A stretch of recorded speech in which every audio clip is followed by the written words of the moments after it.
diddly-dee, An Actor's Life for Me. We present An Actor's Life for Me, starring John Gordon Sinclair, Gary Warthorne and Caroline Quentin.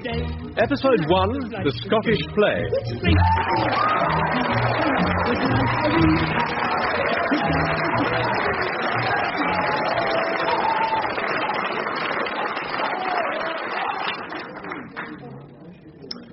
Very kind of you to take me to lunch, Desmond. Not at all, old boy. Part of an agent's job to entertain his clients. Show them how much he appreciates them. I hope you enjoy it. Yeah, I haven't had a wimpy in ages. Nor me. Haven't you, dear? A treat in store, then. By the way, old boy, I hope you don't mind paying for Sue. Didn't know you were bringing a girlfriend. Do you, come here often, Desmond? Oh, yes, I love beef burgers. Good. And as they say, sure make a mean burger here. Not the only mean burger I can think of. Anyway, would you excuse me a moment? Just get a napkin. He doesn't bring his other clients here, does he? Not everyone. Depends on how much they're earning. Top ones go to the Dorchester. Quite successful ones get taken to a bistro round the corner. And then there's Hugh Marshall, who hasn't worked in 2 years, so he gets the personal touch. What's that? A pot noodle in the office. But that's awful. Well, to be fair, Desmond's quite good to keep him on. He's a terrible drunk, you know. Drinks to forget. Forget the last pot noodle. He's put on loads of weight. We both auditioned for the new Macbeth last week. It was really embarrassing. I mean, I may not command the stage, but he couldn't even climb onto it. How are we getting on? How are burgers? Oh, yummy, Desmond. Fine. Good. It's a fantastic play, Macbeth. Yeah, I know. I must say, I love this special of theirs. Those witches. I'd love to know what they put in it. Eye of newt and toe of frog. What? Wool of bat and tongue of dog. Good God, dog! You all right, Desmond? I think so. I just need a drink of water. Yeah, that's better. By the way, Desmond, have they cast that Macbeth production I went up for? I meant to tell you, old boy, Ben Loxley wants you for it. Fantastic. Oh, well done, Robert. Yes, in fact, he wants you to play more than one role. Great. Chance to show my range. Which ones? Well, one of the parts is first murderer. First murderer? What's the other part? Second murderer. Desmond, aren't the murderers on stage at the same time? Are they? Well, I'm sure he's got a good reason for it. All I know is he wants to make the murderers into one. So he wants you to play third murderer as well. Oh, joy. And I'll tell you the really good news, though, Robert. What? Hugh Marshall's playing Macduff. I don't believe it. Macduff and the captain. I knew you'd be pleased for him. I'm ecstatic. In fact, it's a marvellous opportunity for you both. HBO in America are planning a cable production of the play. So they're sending their casting agents over. You could be in just the right place at the right time. I'll be in the dressing room most of the time. Now. It could be just the lucky break you need, old boy. Yeah, okay, Desmond, thanks. And thanks for lunch. Not at all. Was yours all right, Desmond? You've hardly touched it. No, well, I don't think I'll be coming again. I'd heard the rumours, but I never thought they were true. Yeah, this is the first time I've been in Macbeth. Oh, you mustn't ever say that word, you silly boy. What word? The title. You must know the old superstition. Oh, yes, of course, sorry. This is the first time I've been in the Scottish play. Good. Now, let me get this right. You're playing all the murderers, aren't you? Yes. Bit odd, isn't it? Not that odd. I'm playing all the witches. Ben sees them as a sort of unholy trinity. Mother, daughter, and unholy spirit. 3 in 1. That's ridiculous. Yes, but she's also playing Lady Macbeth, so it is pretty astonishing. I think I must be very lucky. I'm only playing Duncan. But this is par for the course with Ben Loxley. He once had Hamlet and Laertes played by the same actor. Said he saw them as extensions of the same personality. But they have a duel together. I know. He did it as a suicide scene. He felt that Hamlet had a death wish. I'm not surprised in a production like that. Ralph! Hi! Good to see you. Oh, hello, Peter. This is Peter Feather. He's playing our title character. Yeah, really exciting. I hear HBO are interested, so this could be a great opportunity for me, especially in a Ben Loxley production. He's fantastic, isn't he, Ralph? I mean, he really is something else. Yeah, a vegetable by the sound of it. Peter and I were in what Ben calls Shakespeare's greatest comedy. 12th Night? King Lear. Oh, it was great. You didn't do it as a tragedy, then? No, we did it as a pantomime. I played Goneril, one of the ugly sisters. Oh, yeah, I remember reading about it. Audiences were encouraged to boo you when you came on stage. Audiences booed everyone when they came on stage. They hated it. It was too clever for them. And that was the one with the controversial Gloucester scene, when he had his eyes gorged out and he was scrabbling about for them, and the audience was supposed to shout out, "They're behind you!" Yes, he's a genius. Anyway, I'd better be getting back to my seat before the great man arrives. See ya. Bye. What part did he play in King Lear? The fool, of course. Well, I'm amazed Loxley gets away with it. Why do they keep hiring him? He's popular. People may hate his stuff, but they keep coming to see it. To see how bad it can be. Exactly. And that's what theatre's about these days, bums on seats. And an arsehole on stage, directing. Okay, people, let's do some work. Here he is. The play's the thing. Okay. Peter, hang my cloak up. Oh, of course, Ben. Thanks very much. Yes. Okay, now this is the first session, so I just want to read the play and see what crap you're giving me. Then I'll turn it into something decent, right? He's got a nice, gentle style, hasn't he? So let's begin at the beginning, Act 1, Scene 2. Ben, I know I'm a bit slow, but I thought the play began Act 1, Scene 1. Oh, Marion, every production I've seen begins Act 1, Scene 1. It's so predictable, so boring. So it's cut. Oh, brilliant, Ben. That's brilliant. That's what theatre's about these days, Marion. Shaking audience preconceptions. I don't know why you don't do it backwards and shatter them completely. Don't give him ideas. So, Act 1, Scene 2, the wounded captain is brought before Duncan. Okay, Ralph, let's go. What bloody man is that? He can report as seemeth by his plight. Hang on. Where's the wounded captain? Where's Hugh Marshall? Oh, God, Hugh isn't here. You know him. He's a drunk. He's probably being ill somewhere. What part's he playing? Macduff and the captain. So he's doubling up. Doubling up over a sink, I should imagine. Okay, well, we can't wait for him. Someone will have to read in for him. Robert, you do it. Me? Yes, right, let's get going. What bloody man is that? He can report as seemeth by his plight of the revolt the newest state. Doubtful it stood, as two spent swimmers do cling together, and choke their arts. The merciless MacDonald, worthy to be a... Robert Hart, what the hell do you think you're doing? Nothing, I'm just reading the lines. With a ridiculous Scottish accent. I beg your pardon. I'm sorry, I will not have silly voices in my production. It's not on. Normal voices, please. This is my normal voice. And people employ you? Well, of course people employ me. You employed me. I liked your promise. Anyway, a Scottish accent is not right for this play. It's set in Scotland. Othello's set in Venice, but they don't all go around with Italian accents, do they? They did in your last production. Yeah, that was different. We were making a statement. Audiences could understand that. It's the only thing they could understand. Look, if you start speaking with a Scottish accent, Robert, it'll confuse people. They'll wonder why you're the only one. So, from the top, English voice. I'll have a go.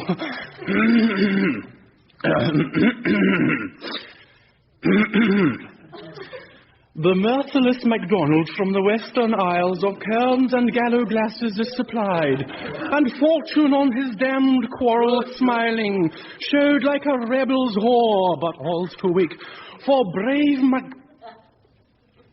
McThingy, well, he deserves that name. McThingy? He deserves the name McThingy? Well, I can't say it, can I? It's bad luck. Of course you can say it. It's in the bloody script. So is Scene 1, but we're not doing that, are we? Actually, lovey, you can say the word when it's in the script, Robert. Oh, can I? Oh. He can say it when it isn't in the script. Look, I'm sorry. I won't have all this superstitious nonsense. Macbeth. That's the title of this play. Macbeth. There, I said it. Macbeth, I said it again, yes. Has anyone suffered any terrible misfortune? We're all cast in this production. Anybody suddenly died? Anybody taken ill? No, of course not. So let's all grow up, shall we, and forget this superstitious claptrap. Mr. Loxley? Yes? A message from a Mr. Hugh Marshall, sir. He's had an accident and can't do the play. Oh. Apparently he drank rather a lot at a party last night, Sue. Oh, dear. Then nicked a bottle from the kitchen to drink on the way home. Oh, that's bad. Silly too, it was a bottle of vegetable oil. He was so drunk he drank half of it before he realised. The police found him flat out in the street. Did they have to pump his stomach out? No, I gather that pumped itself out of its own accord. Anyway, he started shouting and complaining about police harassment, woke the whole neighbourhood up. Eventually some woman dropped a bucket of cold water over his head. Good for her. Unfortunately, she also dropped the bucket. So he's now in hospital suffering from concussion. So he's lost his part in the play? Yeah. Makes you think, doesn't it? Ben Loxley says the title of the play, and wham, there's an accident straight away. Weird. It's not weird. It's coincidence. I don't know. Ralph told me lots of productions have been jinxed like this one. I mean, that Peter O'Toole production had terrible bad luck. Did it? Well, Peter O'Toole was in it. Well, I'm sorry, Robert. I think you'd have to be an idiot to believe in that old superstition. I'm not saying I believe it, Sue. After all, I'm a sophisticated, rational being. Go on, then. Say the title. What? If you're a sophisticated, rational being, say the title. Macbeth? Without crossing your fingers. I am not crossing my fingers. You're crossing everything. You've even got your eyes crossed. Look, Sue, there is no way superstition's going to rule my life. Touch wood. Besides, I don't care if the production's jinxed. I'm going to try and get out of it. I am not working with Ben Loxley. Why not? Well, nothing. It's just rather personal, that's all. Criticise something I've always been rather proud of. This isn't an all-nude production, is it? My voice. He said I had a silly voice, Sue. What, high-pitched, you mean? No, not high-pitched. He said, you think my voice is high-pitched, do you? Well, it is. Sometimes. My voice is not high-pitched. 2265106, hello. Hello, Sue. Could I speak to Robert, please? This is Robert Desmond. Is it? Good Lord. Yeah, and you can stop sniggering, Sue. Look, I've got some good news for you, Robert. Hugh Marshall's going to be in hospital for weeks. Oh, yes, that's wonderful news. No, the thing is, Ben Loxley wants you to take Hugh's place. He wants you to play Macduff. Oh, I see. Well, I'm sorry, Desmond, I'm not doing it. What? I can't work with him. Of course you can. And remember, Robert, the actor who plays Macduff also understudies Macbeth. You could end up playing the lead with a man from HBO in the audience. Yeah, but the thing is... And I'm sure Ben Loxley will be fine. I've spoken to him. This will be a serious, intelligent, and faithful production. All right then, Desmond. If you say so, I'll do it. Good boy. Just one thing. Yeah? What do you like at Kung Fu?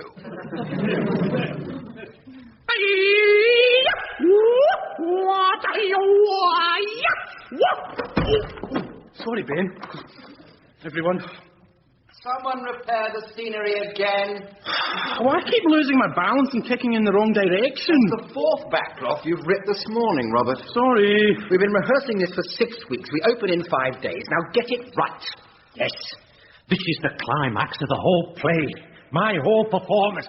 And you are ruining it. I'm doing my best, Peter. I went to those Kung Fu classes, but the teacher said I needn't come anymore. No, he said you mustn't come anymore. You're a danger to the other students. Okay, let's try it once again. We'll go from your last speech, Peter, leading into the final combat. Right. Don't forget your warlike cries, Robert, and this time, kick in the right direction. I'll try. I will not yield to kiss the ground before young Malcolm's feet, and to be baited with the rabble's curse. Though Burnham would become to Dunsinane, and thou falls being of no woman. Oh, for God's sake! Wait until he stops speaking, Robert. Sorry. Before my body I throw my warlike shield. Lay on Macduff, and damn to him that first cries, hold it all! Well, at least I kicked in the right direction that time. Yes. How is Peter, Marion? Two of his bottom teeth are a bit loose, and his jaw's bruised. He'll be back in a minute. Good. When you kick out next time, Robert, make sure your shoes are on properly. That boot was going like a rocket when it hit him. I'm sorry, Ben, but it's not my fault I'm useless at Kung Fu. It's the jinx. That's what it is. I told you this play was jinxed. There is no jinx on Macbeth, Marion. There! You've said it again. Why do I have to do kung fu anyway? Why can't we fight with swords as normal? That way I couldn't possibly kick him. No, you'd stab him. And you know very well this is a kung fu Macbeth. Oh, he said it again. Kung fu is crucial to the setting of the play. Oh, yeah, of course. The first production of the Scottish play set in the Philippines. That makes perfect sense. It gives the play contemporary relevance, Robert. There's a clear parallel. Macbeth is Ferdinand Marcus and Lady Macbeth is Imelda. And I'm Coria Aquino, I suppose. Yes, well, obviously it isn't a perfect parallel. You're telling me? But it's dramatic license, Robert.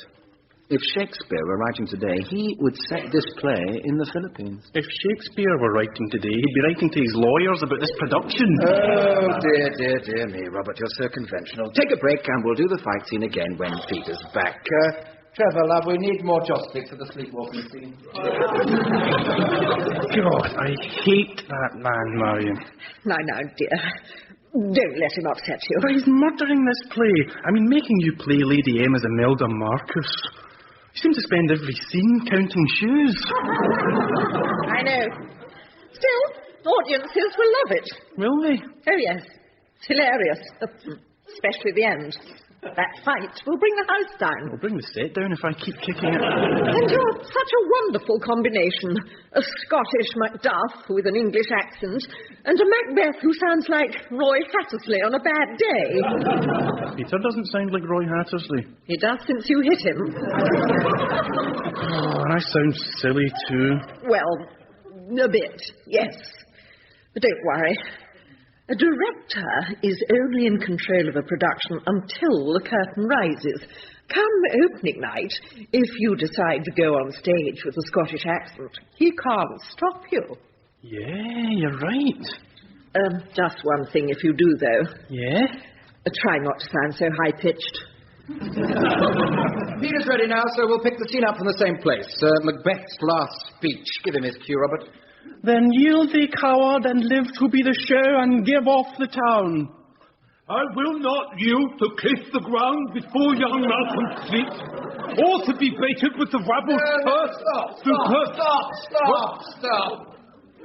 That sounds awful, Peter. I'm sorry, Ben, but my jaw's all swollen. I can't speak. I'm really sorry, Peter. So you should be, you silly sod. Okay, we'll go straight to the fight. Do we have to? Yes, you do. So the two of you advance upon each other, making warlike noises. Peter, come up from behind the pillar. You hit me again. Of course he won't hit you again, will you, Robert? I'll try not to. Stop backing away, Peter. Can't we rehearse this tomorrow, Ben? No. And Kung Fu doesn't work if you're 20 feet apart. I don't care. And don't back away any further, you'll fall off the... Oh, Peter. Bloody hell. Oh, dear. I told you there was a jinx on this play, Ben. There's a jinx in this play, Marion, and he's standing on stage. Sorry, Ben. Really, I am really sorry. I hope you two don't mind giving me a lift to the theatre. Not at all, Desmond. Please do. I told you you'd end up in the right place at the right time, Robert. Playing Macbeth and in front of the man from HBO. Yeah. I bet Peter Feather isn't too pleased about it, though. No, he was very rude to Robert when they lifted him out of the orchestra pit. You told me you wanted to strangle me, Desmond. Lucky he broke both his arms in the fall, then. Desmond. I thought it was my fault, but it wasn't. No. It was fate, the curse of the play, and I'm the next target. Oh, really, Robert? He's convinced the superstition's true now, Desmond. It is true. He spent the whole of today in bed, taking no chances. I couldn't even open a window in case some stray albatross flew in and savaged him. Look at you. What? Yes, I did wonder why you were wearing that crash helmet, Robert. Ralph lent it to me. I'm just being careful, that's all. I may get hit in the head. You will get hit on the head if you carry on like this. Come on, you two. Let's not argue. This is Robert's big night, so let's not spoil it, all right? No, you're right, Desmond, you're right. I'm sorry, Robert. It's okay. Good. And let's be grateful. At least nothing wrong so far, touch wood. No. What did you say? With me? Well, I just was saying... You've got to touch some wood, Desmond. What? You said touch wood. Why isn't there? There isn't any wood in these new cars. Robert, stop moving around. You're blocking my vision. I'm finding Desmond some wood. Try looking under your crash helmet. It doesn't really matter. Robert, you're jogging the steering wheel. Robert! Robert! For goodness sake. Sit down and shut up. There is no wood in this car. And if you don't stop prattling around, I shall miss the next turning. Yeah, sorry. I'm really sorry. Right! What? Right here, turn right now! Oh, my God! Robert!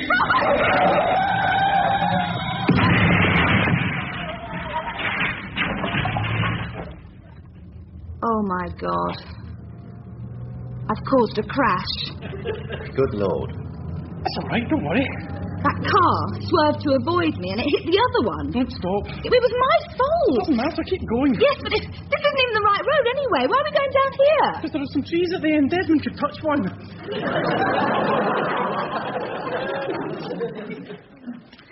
There you are, Robert. Safe and sound in your dressing room. Thanks. You needn't move until you go on stage. Good. And still all in one piece. Yeah, just. Bit of luck I spotted that ladder outside, wasn't it? I nearly walked under it. Propped it against the wall now. Good. All ready then? Yeah, I think so. I've been understudying Peter for weeks, so I know it all right. And the new Macduff's very good. Ralph, he's doubling up Macduff and Duncan. Good. I'm sure it'll be excellent. Yeah. Robert. Oh, hello, Ben. There's been an accident. Apparently some moron propped a ladder up against the wall outside. And when the workman tried to climb down, he knocked it over. Oh, no. It fell onto Marion and Ralph as they were coming in. Oh, God. Are they all right? Bit groggy, but they should be okay. Have to be, won't they? We can't lose any more. So Ralph lent you his crash helmet, did he? That was useful, wasn't it? And pity, like a naked newborn babe striding the blast or heaven's cherubim's horse upon the sightless couriers of the air, shall blow the horrid deed in every eye. He's very good, I must say. Yes. Though I thought he was meant to have an English accent. No, he decided against it. Well, he's better than the chap who was playing Duncan. He sounded drunk. Yes, well... Kept bumping into the scenery. And what did he call the Duke of Cumberland? The Duke of Slumberland. He'd had a bit of an accident before the start. And this woman playing Lady Macbeth is just as bad. She had an accident too. How now? What news? He has almost stopped. We will proceed no further in this business. Are you okay, Marion? I think so. Why? You're dressed up as the witches. I'm playing the witches. Not in this scene. I say, we will proceed no further in this business. He hath honoured me of late. Was the hope drunk wherein you dressed yourself? Hath it slept since? When shall we three meet again? In thunder, lightning, or in rain? At the witches again. Is it? Oh dear. Ah, worthy Thane, go, get some water, and wash this filthy witness from your hand. I haven't killed them yet. You jump on axe. Oh, Lord. I can't concentrate. I'm miles away. I wish I was. I am settled and bent up, each corporal agent to this terrible feat. Away and mock the time with fairest show. Well, nearly over now. Yes, just the final kung fu combat, when Macduff gives him the chop. I don't know how he coped with that Lady Macbeth. She was terrible. Yes, it's the first time I've seen the sleepwalking thing where she seemed genuinely asleep. And what was he supposed to say when they told him she was dead? She should have died hereafter. Ah.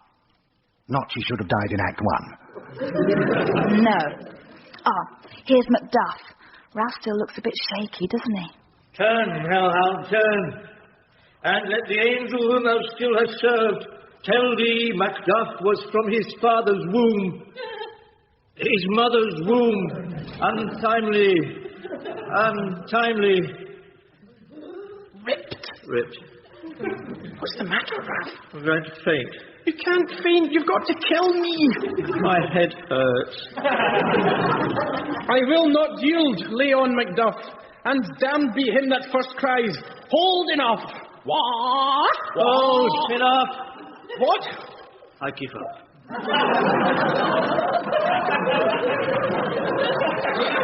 You can't! Bloody can.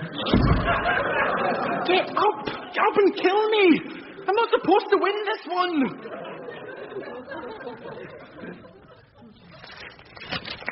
Oh, God. Well, at least I got through it, Sue. And most people seem to enjoy it. I know. Desmond thought I really stood out. Of course you stood out. You're about the only one who was conscious. Apparently Ralph and Marion are being kept in hospital for tests. They should be all right, though. Look, the Independent loved it. Did it? This was a production full of brilliant things, from the Filipino setting to Marion White's performance as Lady Macbeth and the Witches. They are, after all, extensions of the same deranged personality, and she demonstrated this brilliantly by changing character in mid-speech.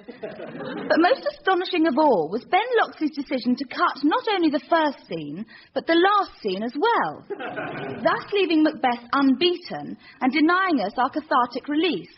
This Macbeth, well played by Robert Wilson, though hampered by an unlikely Scottish accent... What? This Macbeth gets away with it. I left the theatre stunned. A bit like Ralph and Marion. Unlikely Scottish accent. I thought you were very good, Robert. And I bet the man from HBO did too. Do you think so? Of course. Why don't you go to Desmond's and see if anything's happened? Yeah, I could be on a winner here. After all, I beat the curse, didn't I? Desmond! Hello, old boy. Sorry I can't stop. Got a lunch appointment. Well, I was just wondering if you'd spoken to the man from HBO. You know, what he thought of my performance. Well, he didn't see it. Didn't see it? It seems he was driving to the theatre when some lunatic turned right suddenly and caused him to crash. Oh, indeed. Well, there's nothing wrong with him, but he had to spend the night in hospital under observation. I see. And guess who he met in there? Well, I've no idea. I've put so many people in hospital recently, I couldn't say. Hugh Marshall. It was his last day in. The blow from the bucket of water? Exactly. Anyway, they got talking, and Hugh impressed him so much he's offered him a part in their Macbeth. What a bit of luck, eh? Luck, yeah. So I'm taking them both to the Dorchester to chat about it. Sorry I can't ask you along, old boy. No. Still, if you're hungry, there's a pot noodle in the office.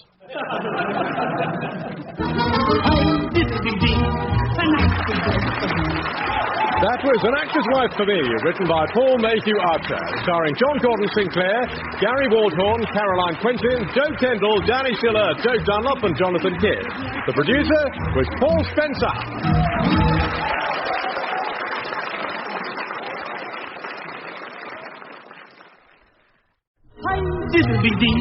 An Actor's Life for Me. We present An Actor's Life for Me, starring John Gordon Sinclair, Gary Waldhorn and Caroline Quentin. Episode 2, Fathers and Sons.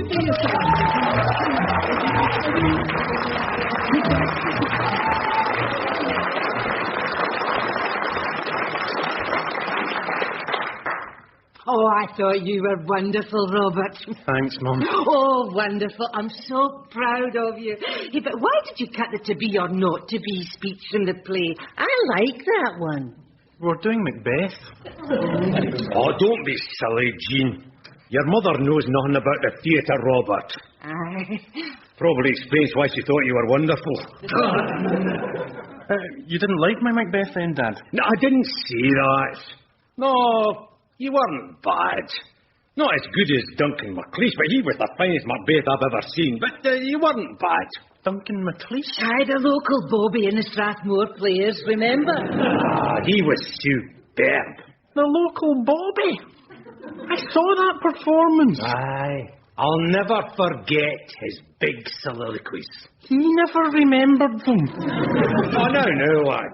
Come on, Dad. The prompter had a bigger part than he did. Nonsense. He didn't need any help at all. And he did the to be or not to be speech. Nah, he did get a bit muddled up, yeah. But at least he didn't mumble like you actors today. Oh, God. And he had a decent haircut, too. So he looked right. He looked like a king. He looked like a policeman. He had his helmet on in the first act. Oh, that was an accident. And he carried his walkie-talkie. I never knew if he was more disturbed by the witches or reports of a break-in down Stirling Crescent. Well, be that as it may. Anyway, I'm sorry I couldn't match up to that memorable performance. Now, don't you get sarcastic with me, sir. Now, will you just stop it, you two? Sorry to keep you. I brought the car around to the stage door. Oh, thank you, dear. We mustn't miss that train, Gordon. No. Hey, and the best of luck with the last few performances, Robert. Hey, what are you doing next? Have you any ideas? Don't know. Getting his hair cut, I hope. Actually, we're going away for a week. Oh, that's nice. You never said, Robert. I never knew. I thought we'd already had our holiday this year, Sue, when I did that location filming. Filming it? Oh, did you hear that, Gordon? A little thing set in Moscow, Mum.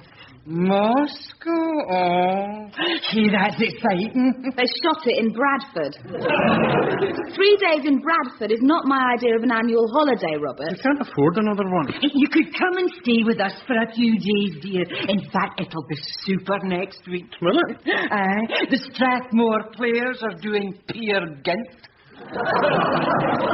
Oh, great. No, I've decided. We're going abroad, actually. Amsterdam. Sue. Robert keeps putting off holidays, you see, so that he's around for work. Oh, life's one big long holiday for him, the amount of work he gets. Charming. In fact, we haven't really had a holiday for 3 years, and I'm fed up with it. So we're leaving on Monday, and he's going to tell Desmond he's not available. But Sue. Aren't you, Robert? Right. I'm not available, Desmond. Don't be silly, you must be. She's bought the tickets. I don't particularly want to go, but she insists. We're flying to Amsterdam on Monday morning. Amsterdam? Schiphol. Oh, I've heard it's quite pleasant. No, Schiphol, Desmond. It's the name of the airport. Oh. Well, you're missing the golden opportunity, old boy. Not another of your golden opportunities. The last time we cancelled a holiday was when you promised me a hit in the West End musical. I thought it would be a huge success. A huge success? A musical about the Falklands War. From the Argentinian point of view. Entitled Gotcha. It had a catchy song. Whatcha, we gotcha. What a lesson we taught ya. Well, I thought it was catchy. The lyrics had a lot of punch. So did the sailors who came to see it. Yes, it was probably a bit of a mistake opening in Portsmouth. A bit of a mistake. The stage was invaded more often than the Falklands were. Still, you were very good as that injured captain. I wasn't supposed to be injured. No, well, this time I really have got you a good part, Robert. A very good part. But it's a night shoot. The night after you leave. The part's a gravedigger. A gravedigger? It's about a village. In this episode, they're exhuming a body at midnight. It's only a small part, but the thing is, if they get a series, he'd be a regular character. It'd be 6 months' work, old boy. 6 months? Wow. You can't afford to turn down an opportunity like this. I remember an actress years ago. I got her a part in Emergency Ward 10, and she turned that down to go on holiday. She's never done any telly since. What was her name? Julie Christie. Well, you want to do it, Robert? Can't you put your flight off a day? Desmond, if Sue found out I was moving her holiday, she'd go spare. Say you've got a sick relative. That sick uncle of yours. Tell her his breathing's giving cause for concern. Well, it certainly would be. He died last year. Well, how about a funeral, then? I think they've buried him already. Well, not his funeral. Someone else's. Well, you mean knock off an aunt so I can go to hers? That's a bit extreme, isn't it? No, I don't know. But you ought to do something. Yeah. You give me an idea, actually. I'll do the part, Desmond. Good boy. It's too good a chance to miss. I'll get you all the details. Find out what you've got to do. All I know at the moment is you're digging a grave. Might be my own. You don't need any jabs for Amsterdam. Thank God for that. I can't stand injections. There's lots to see. The Rijksmuseum, the canals, the bulbs. I can't wait. Nor can I. I just hope nothing happens to spoil it. Oh, no! Oh, dear! What is it? Oh, Lord! How would you feel if we couldn't leave till Tuesday, Sue? What? You know, a day late. Have you got some sort of job lined up? No, Because if you have, Robert... No, it's nothing like that. It's just... Well, you better read this. Third one down. Burns, Edward. Beloved husband of Sheila and father of Jessica. Died suddenly on the 11th. I'm sorry, I don't understand. You wouldn't. But that man was my father. Your what? My father. I'll have to go to his funeral on Monday. Your father? I never told you that before, but they had me adopted. They were very young. And You're telling me? It says here, died suddenly on the 11th, aged 34. No. Sorry, it's the fourth one down. Ronald Mullins. I'm a bit shocked, that's all. Ronald Mullins, dearest husband of Lynn and father of Barry, died peacefully after a long illness. That's the one. Oh, I'm sorry, Robert. I had no idea. No idea at all. How awful for you. Yeah, it's very distressing. Of course, I know. Did you ever meet him? No, never. But presumably you know something about him. Well, if you know his name, you'd know what he did, what he looked like. He was a grave digger. A grave digger?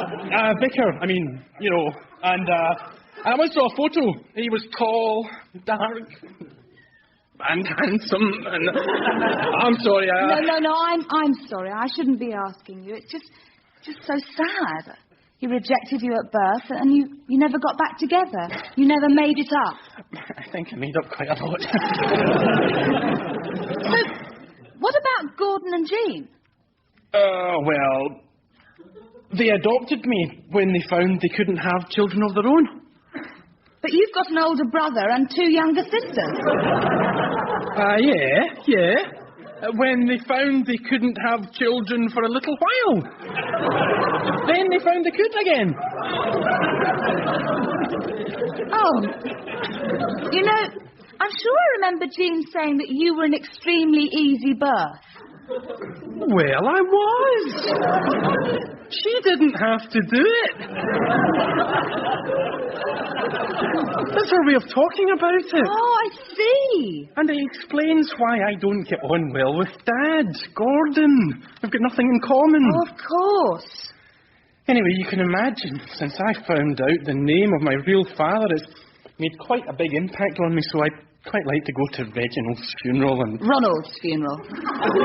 Ronald's funeral and pay my last respects. And... I understand. Of course you must. Thank you. And I must come with you. What? Well, you'll need me by your side. No, I won't. Honestly, I won't. I'm sure it's right that I come with you, Robert. After all, it's going to be a very traumatic and upsetting occasion. Well, it is now. I'm going for a lie down. What's the matter with you, woman? You're not still fussing about Robert. I just think that you could be a bit nicer to him, a bit more encouraging. I don't know what you mean. Well, telling him he's not bad as Macbeth. Well, why can't you lie a bit? I was lying. I thought he was terrible. Well, lie a bit more then. Aye. Maybe I'll give him a wee ring. See how he is. It's a good idea. Aye. Wish him luck for the holiday. They're due to leave today.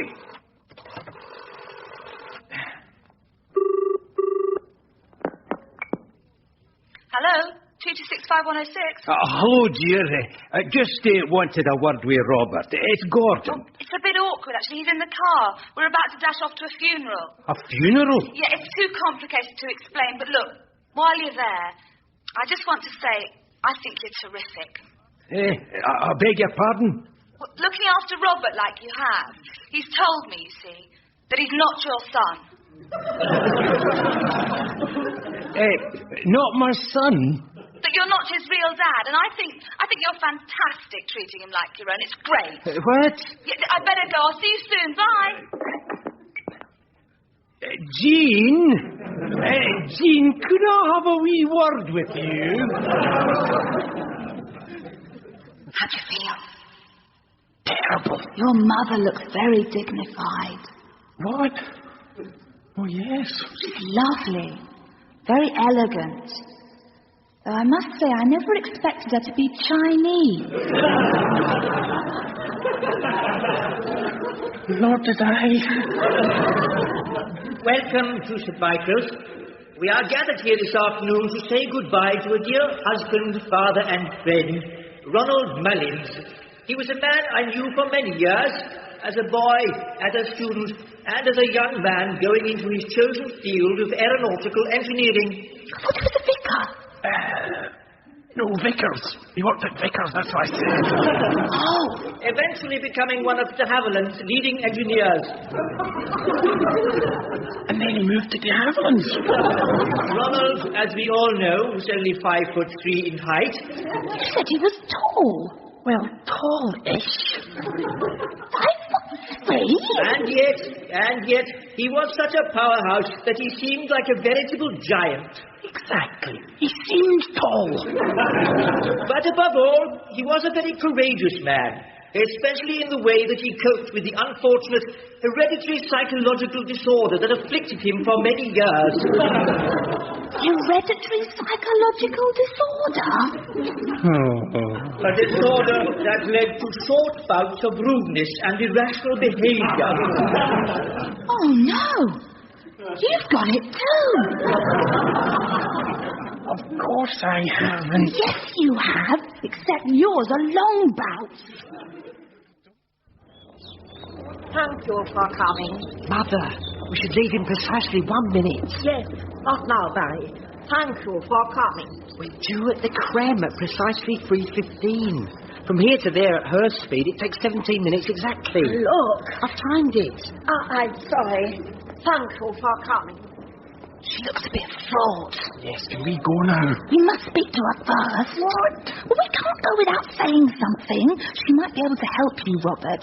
Your mind's disturbed. It will be if this goes on. Thank you for coming. Goodbye.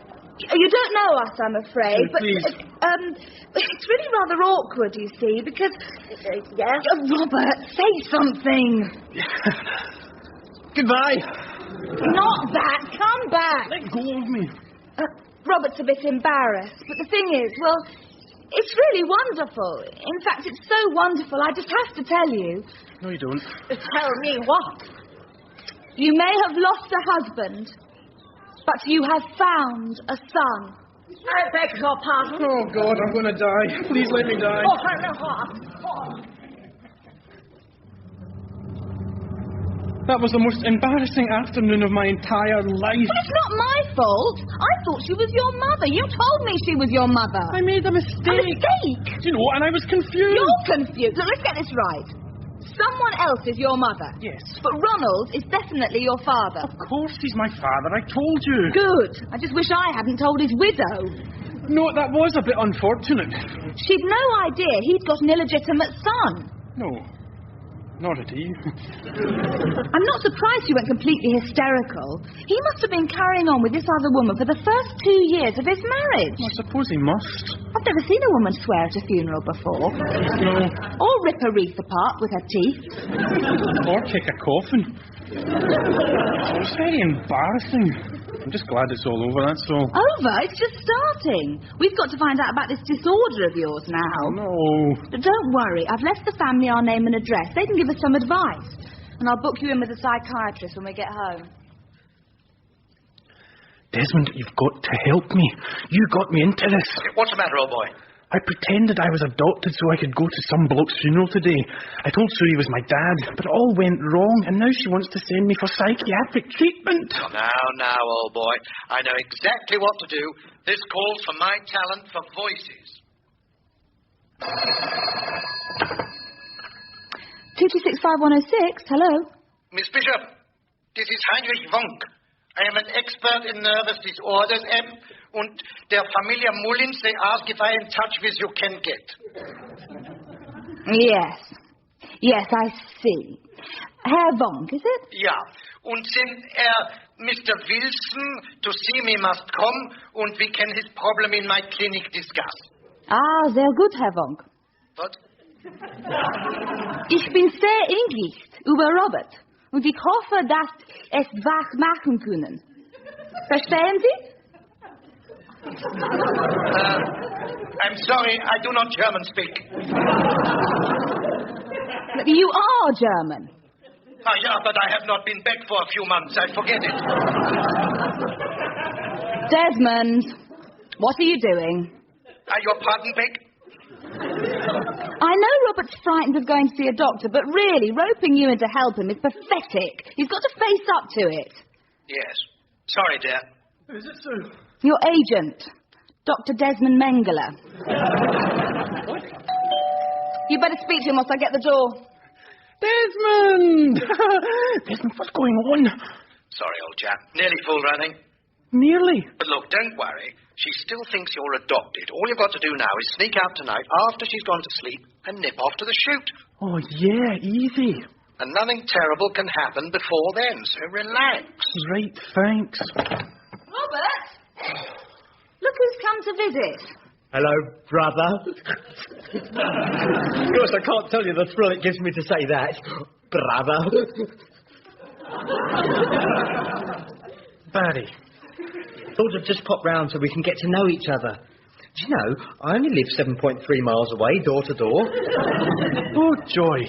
Well, gate to gate, in actual fact. Door to door would be a tiny fraction further. And I've got a special treat for this evening. I've got the family photo album in the Metro. And these are the pictures of our most recent holiday to Morocco. I took them with my Praktica XR3 using a 28-70 zoom. It is automatic, though. Of course, I've got a manual adapter, so I can put it down a couple of stops for water sports photography. Oh, is this the last lot? Yeah, afraid so. I've done the 11 other albums. What's your mother doing, Barry? Oh, she was a bit upset, so she's under heavy sedation. Pills, or did you just show her some photos? Sorry? Nothing. Anyway, this one's of your Aunt Mary, Robert. That's Dad's sister, with some people we met on holiday. It took me ages to get it right, actually. The f-stop was 2.8, and of course the shutter speed was 1/250th. And I had to wait till the sun was just slipping behind the mountain. Oh, forever. And which one's Aunt Mary? The one yawning in the middle. They're all yawning. No, the tall one, next to the man with his eyes closed. About to topple over? Yeah, that's it. And this one's Dad on a camel. Took forever to centre it perfectly. Doesn't he look just like his sister? Yeah, he's yawning too. Barry, talking about your father, about this hereditary disorder of his. Oh, yes. That wasn't very nice at all. No. But I haven't got it, you know. They reckon it could have skipped a generation. I'm perfectly normal. You don't say. Yes, mind you, I do have to be very careful. It might be a dormant gene, you see, so something could bring it on. Like what? Because Robert will have to do the same, won't you, Robert? I suppose he will. Look, Sue. Well, I never touch alcohol, Robert. Oh, brilliant. Or any stimulant, coffee, tea. In fact, I only really drink goat's milk. Apparently that's best. Goat's milk? 2 pints a day. Very high in protein. It's very high in smell. Where do we get it from? Well, a goat. Yes. No, I mean, does the milkman deliver it? Oh, yes. Sue, I am not drinking goat's milk. Oh, don't be silly. What about food, Barry? Oh, food's no problem at all. Thank goodness for that. As long as you stick to goat's cheese, fresh vegetables and certain kinds of meat. Oh, that's not too bad. Like tripe and sheep's brains. I'm sorry, did you say tripe? Yes. Oh, and you must have plenty of liver. Liver? Goat's liver? Dog's liver? No, ordinary calf's liver. Oh, you like eating liver, Robert? I know. Oh, you don't eat it. You have it injected. Injected? Yes, liver injections, once a week. That way you get it in concentrated form, you see. I'll tell you, my backside's like a dartboard these days. I see, so let me get this right. It's tripe and vegetables washed down with a pint of goat's milk and a pound of liver pumped up your bum. Well, yes. And that's what keeps you sane, is it? Seems to do the trick. Barry, this diet of yours, some doctor fixed it for you, did he? Yes, the family specialist. Why? I just wondered whether he had an ulterior motive, like you'd been showing him your photos or something. God, I thought he'd never go. He was here for 4.5 hours, Sue. Oh, I know. You only left because I turned off the electricity and pretended we did a power cut. He's lonely, he said. He hasn't got any friends. Oh, I'm not surprised. He's had a hard life. You heard how your father treated him, swearing, screaming, wandering off for days at a time. He was obviously saner than they thought. Don't be horrible, Robert. He's your brother. And we're his family, so we ought to take an interest in him. Get to know him, make him feel welcome. You didn't have to invite him on holiday, though. It was a gesture. Well, I can think of a better gesture for Barry. We've got 6 days in Amsterdam with him. Now we'll spend the whole time posing for his photographs. 5 hours by a tulip waiting for it to bloom. Oh, don't be silly. Come on, it's nearly midnight. Time for bed. Midnight? Oh, my God, I've got to be... What? Nothing. You go to bed, I'll join you a bit later. What? No, it's okay, I'm not going anywhere. I just want to stay up and watch the telly. What's the telly? It's 10 to 12. What's on? Prisoner on Cell Block 8. It's a must. I don't want to miss it. I thought you were already depressed. No, it's great. Besides, there's a part on offer, an English prisoner. Desmond thinks I'd be great for it. But it's a women's prison, Robert. Well, you know what a range I've got. All right, I won't watch it. I'll just sit and think. You go off to bed. Sit and think? Are you all right? Of course I'm all right. Just go to sleep. Quickly. You're behaving very oddly. I'm perfectly all right, I tell you. Now, for God's sake, leave me alone. Right. Sorry, I breathed. Good night. Good night.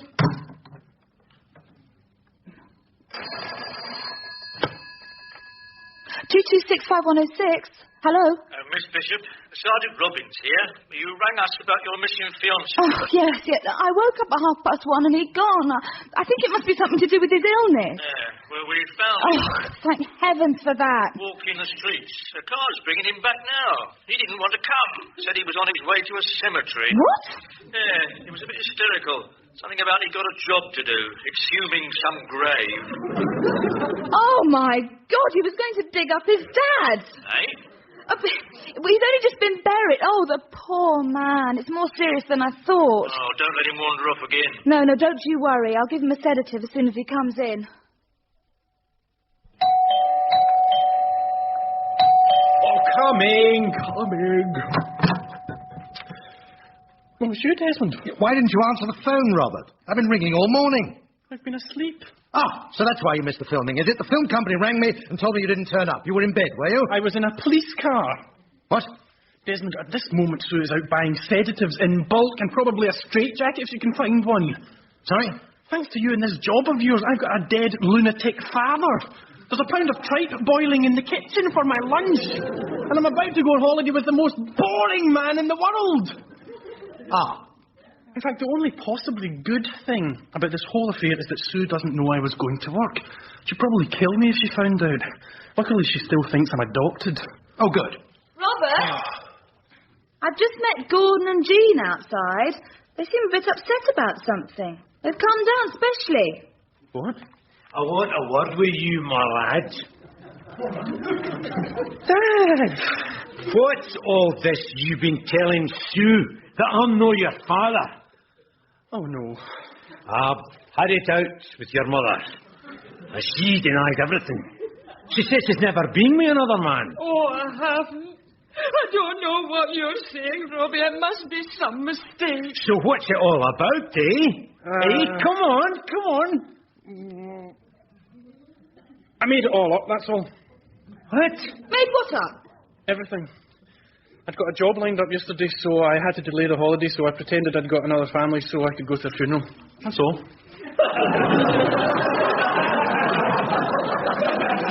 So you're not adopted after all?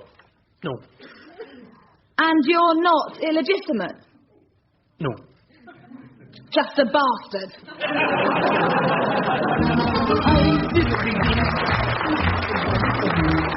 That was An Actor's Life for Me, written by Paul Mayhew Archer, starring John Gordon Sinclair, Gary Waldhorn, Caroline Quintin, Joe Kendall, Danny Schiller, Joe Dunlop, Phil Nice and Jennifer Piercy.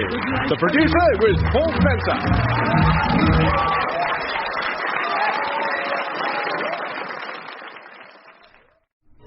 diddly-dee, an actor's life for me.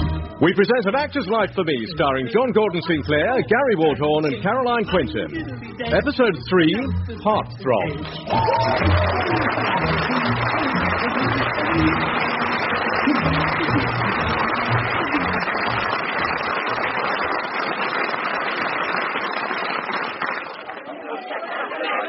Excuse me, would you like to dance? With you? You must be joking. Oh, excuse me, would you like to dance? I'd rather have a leg off. Oh, hey. Why so low, pal? Nobody wants to dance with me, that's why. Why can't I be like you, Mike? Sexy, handsome, and smell good. You ought to try this, Tom. Doberman, the new aftershave for men. Doberman? Okay, I'll try it right now. Hi, do you want to dance? I'd love to, yeah. Oh, you smell great. Thanks. Enjoying the party now, Tom? You bet. But he looks great, too. Bye. Hey, you two, come back. Doberman. It can't do everything, but it helps.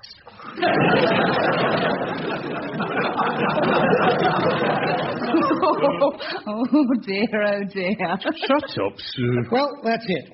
Can you turn the video off now, old boy? Yes. I found it when we were spring cleaning the office. What a terrible advert, Robert. When did you make that? 4 years ago, just before I met you. It was only shown in the northeast. That's where they try out products they're not sure of. No wonder it's a depressed area. You looked awful. Those dreadful trousers, that terrible shirt. Where did they get them from? I supplied my own costume, actually. I suppose that's why we've got 6 bottles of Doberman in the bathroom. I always wondered where they came from. Damn silly name. Doberman. Why do they call it that? It's supposed to convey a macho image, Desmond. It also makes you smell like a dog. Doberman smells okay. It's quite nice. I like the other bloke in the ad. Very hunky. Oh, God. He is. I've seen him in other things, too. Sebastian Groom. Yes, he's done very well for himself. Sebastian Groom, eh? His real name's Kevin Platt. I was at college with him. He really fancied himself, always showing off his designer stubble. I like a man with designer stubble. Not where he had it.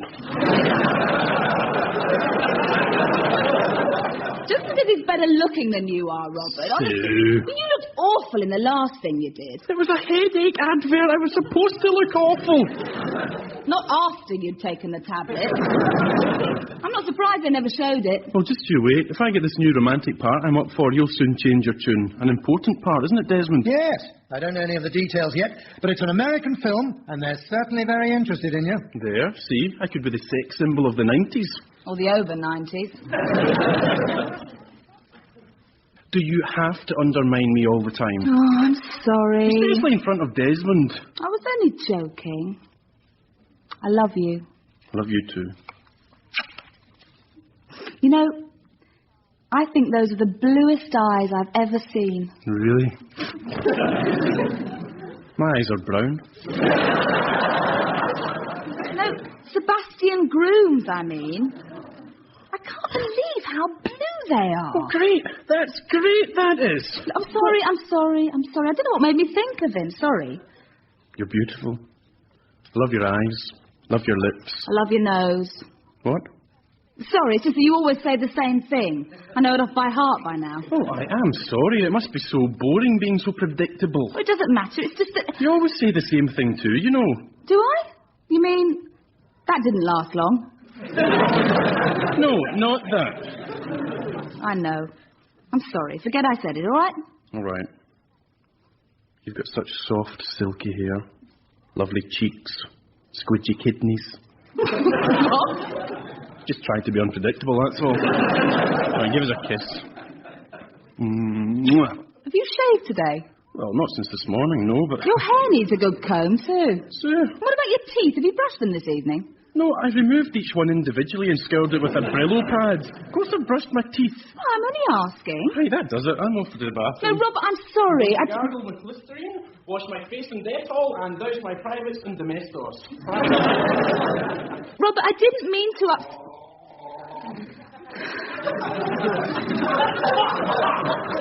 Robert, are you all right? Oh, just gargled with Doberman.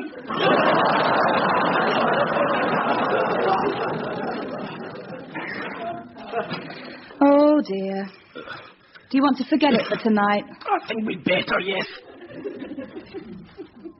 Morning, Desmond. Hello, old boy. I've got some more news about that romantic film. They want you to do a screen test. A screen test? Wow, that's terrific. Yes, I think you could be just right for it. And I like the husky voice, too. Very sexy.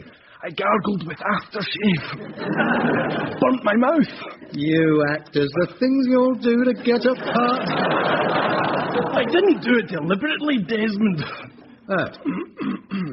What exactly is the part? Very exciting, old boy. Very exciting. 2 whole scenes. 2 scenes? One where she picks you up at a disco, and the other back in her penthouse apartment. Oh. You're kissing passionately when her husband returns and throws you out. And I don't appear again? Doubt it. He throws you out of the window. Jealous man, you see. I thought I was the main love interest. Oh, no. More a sort of brief fling, old boy. I will be when he throws me out the window. But don't worry. It may be a small part, but it's very important. Right. Is there a script I should look at, if I'm doing a test? Of course there is. I've got it here. Yes, here we are. This is the back of an envelope, Desmond. Yes, they gave me your lines over the phone, you see. Jotted them down for you. Couldn't manage the cues as well, though. And this is the major romantic role, is it? 17 words? 17 very important words. Hi. Well, that's the entire disco scene. Well, nobody says much in a disco, do they? Nice place you've got. That's when you're back in her apartment. Yes, yes. Yeah, that's when you're kissing her. Here's my member. That's when... What? No, number. When her husband turns up, you try and slip her your phone number. Oh, I see.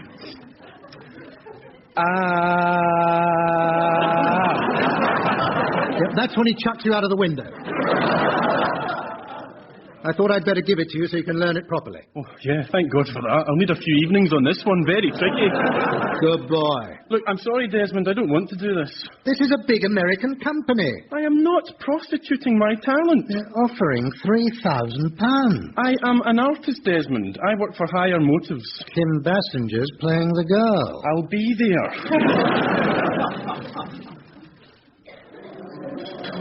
Where's the studio? Only round the corner. Just finished my coffee first. I wish you'd let me choose your clothes for this screen test. They look fine, Sue. You don't. Those old trousers are far too tight. It's a disco scene. You have to wear tight trousers in a disco. Show the girls what you've got. A hernia by the look of it. And anyway, they're not too tight. Then why did that old lady help you to the table? She thought you were disabled. Oh, for goodness sake. And as for the colour... There's nothing wrong with orange trousers. There is with a turquoise shirt. You look like someone's been ill all over you. Oh, you're so conventional. Americans like exciting colours. I suppose you think the purple jacket clashes as well. Not entirely. It goes with your face. My face is not purple. It is in those tight trousers. Oh, look at... Robert! Oh, no. Hi. Long time no see. Oh, hello, Sebastian. Mind if I join you? Well, Of course not. It's fine. Thanks. Great. This is Sue, my girlfriend. Nice to meet you. Sebastian Groom. Robert and I were at college together. I know. I see you a lot on telly. You're doing very well. Yes. It's a good profession, acting. You should have stuck at it, Robert.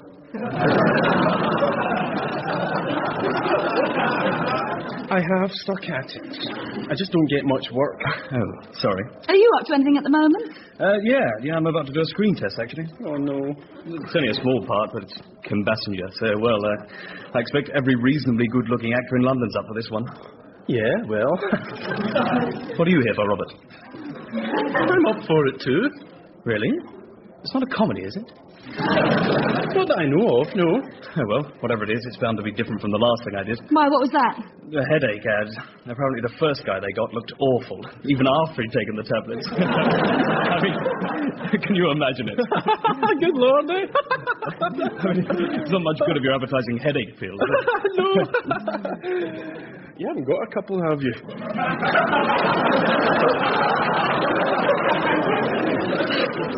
I've got some soluble ones in my bag. It's probably only nerves. I mean, terrifying thing, screen tests, especially when they're testing your kissing technique. Really? Oh, yeah.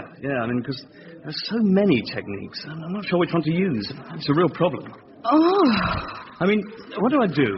Do I cup her chin ever so gently in my hands and lift her face to mine so that our eyes meet before we kiss? Oh, that sounds nice. But do I kiss her softly on the neck and throat and cheeks until we search out each other's lips? Oh, that sounds nice too. Or do I fold her in my arms, run my fingers through her hair and press her mouth fiercely to mine? Oh, yes, that one. Yes. So you've just put 8 aspirin in my water. What? Oh, I'm sorry. I was miles away. Obviously. Look, just forget it. I better be going. Right, I'll wait for you here. Best of luck. Thanks. Yeah, and I like the outfit. Oh, do you? Yes, it's very good. There you are. You see, sir? I just wish someone had told me this was a period piece. What? Well, you look totally 70s. I mean, it's brilliant. Oh. Yeah, see you later. Yeah. Is he all right? I mean, he looks a bit disabled. No, he's fine. Why don't I get you another coffee? No, I have to see you tomorrow afternoon. That's right. Excuse me, is this... Oh, take a seat. Be right with you. Just fixing a dental appointment. Listen, I only need half an hour, for God's sake. Yeah, even the great and powerful have to go to the dentist. I don't care. You'll be here at 3:30. Oh, he comes to you. And if your plane's running late, call me. Now, just fix it. Okay, I'm Marcia Lake, head of Global's London operations, and you're Robert Wilson. Tell me about this short film you just made. What short film? The one your agent mentioned. You're the only guy in it, he says. A study of a man consumed by pain and depression. No, that's a headache ad. My agent tends to exaggerate. Okay. Now, let's do the screen test. Shouldn't we wait for Miss Passenger? I doubt it. She's in L.A. We're testing you, not her, Mr. Wilson. Oh, so who's playing the love scene with me then? I am. Oh, really? I find the only way to test an actor is to act with him. That way I can tell what your body language is really saying. Help, I should think. Right, we'll rehearse it once and then shoot. Okay, so I'm dancing in the disco, imagine the music and the atmosphere, and I'm moving around, and the girl sidles up to me sensually, and she says... Are you disabled?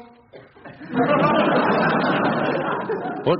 Well, look at the way you're moving. You don't bend at the knees. What's the matter with you? I'm just getting over an injury, that's all. You'll be fine in a week. I just have to keep my legs rigid. Oh, so they are surgical trousers.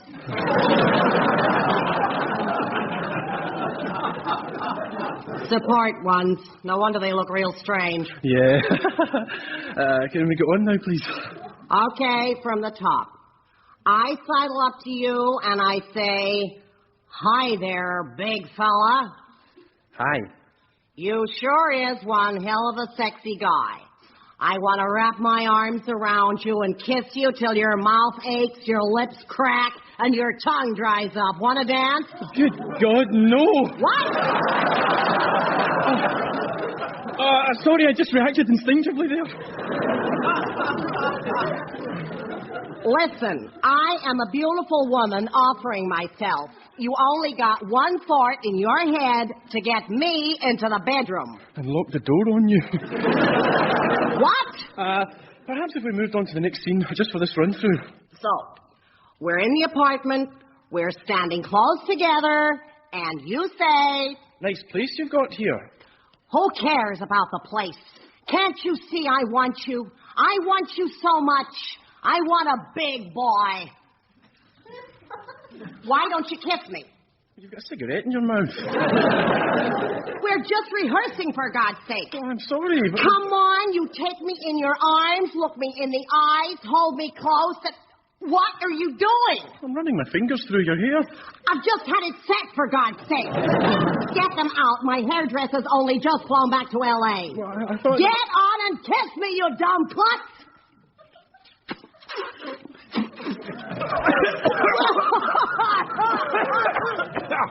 What are you doing now? I've got your teeth in my mouth. That's my upper set, you moron. Why do you think I need the dentist? Oh, God. I don't think I feel very well.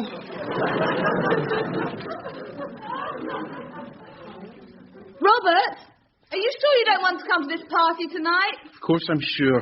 I've already told you. But Sebastian Groom's invited especially. I bet he has. So everyone can have a good laugh about my screen test. What? You've been going on about this screen test for over a week now. It can't have been that bad. It was a disaster. Hello? Robert, old boy, congratulations. You've got it. Got what? The part, of course. Kim Bassinger's seen all the tests, and you're the one she wants. She's chosen you personally. Chosen me personally? Thinks you're perfect for the role. Oh, joy! Oh, thank you, God! Thank you! Thank you! Robert, what are you doing on your knees? I'm just thanking God! He's on the phone, is he? No, that's Desmond. That's Desmond. Oh, thanks, Desmond. Bye. Bye, old boy. What is going on? What's happened? I've got the part, Sue. Kim Bassinger has chosen me personally. Me! Do you realise what this means? She needs help. This is only a small part, but it could lead to something much bigger. I could be our next leading man. Remember Mickey Rourke? I could be in the next 9.5 weeks. Only if they call it 4.5 minutes. You can mock, but this is important. This is the biggest break of my career, Sue. Yes, of course it is. We ought to go out and celebrate. Good idea. In fact, why don't we go to Sebastian's party? I thought you didn't want to go. Well, when did I say that? No, that'd be great. Perfect. I tell you what, I'll put some Doberman on. Doberman? Why not? It's appropriate. Because I've got the girl this time. Robert, you're not going to show off, are you? Sue, am I the sort of person to show off? Come on, you know me better than that. No, me and Kim, baby, were just like that, you know. Really? Oh, yeah. She said I'm perfect. Have I told you? Yeah, but not for 5 minutes. Not that it's something I brag about. I mean, some men and women simply have sexual chemistry between them, and I just happen to have it with the most beautiful woman in the world. I can't explain it. No, nor can I. Can you smell a doggy smell? What? I'm sorry, Sebastian. He's being a real pain. Who's he cornered now? My sister, Sophie. Oh, she looks much older than you. She didn't until Robert started talking to her. I am sorry. He can't talk about anything but Kim Bassinger. He's really ruined your party. Not entirely. At least he brought you. Yes, I mean, I've really tried to stop him. Sue, look. Sebastian, I think I'd better go and rescue your sister. What? Introduce her to someone more interesting. Did you invite any train spotters? You see, she saw my screen test and she said I must have that man. So she obviously sees something charismatic about me. Are you with me? I've been with you for days, I think. Robert! I'm sorry to interrupt you, but I think we ought to go. Go? The party hasn't begun to take off yet. That's why we ought to go, give it a chance to. Sue? Oh, and Sophie, there's a Jehovah's Witness at the door who'd like to speak to you. Great, thanks.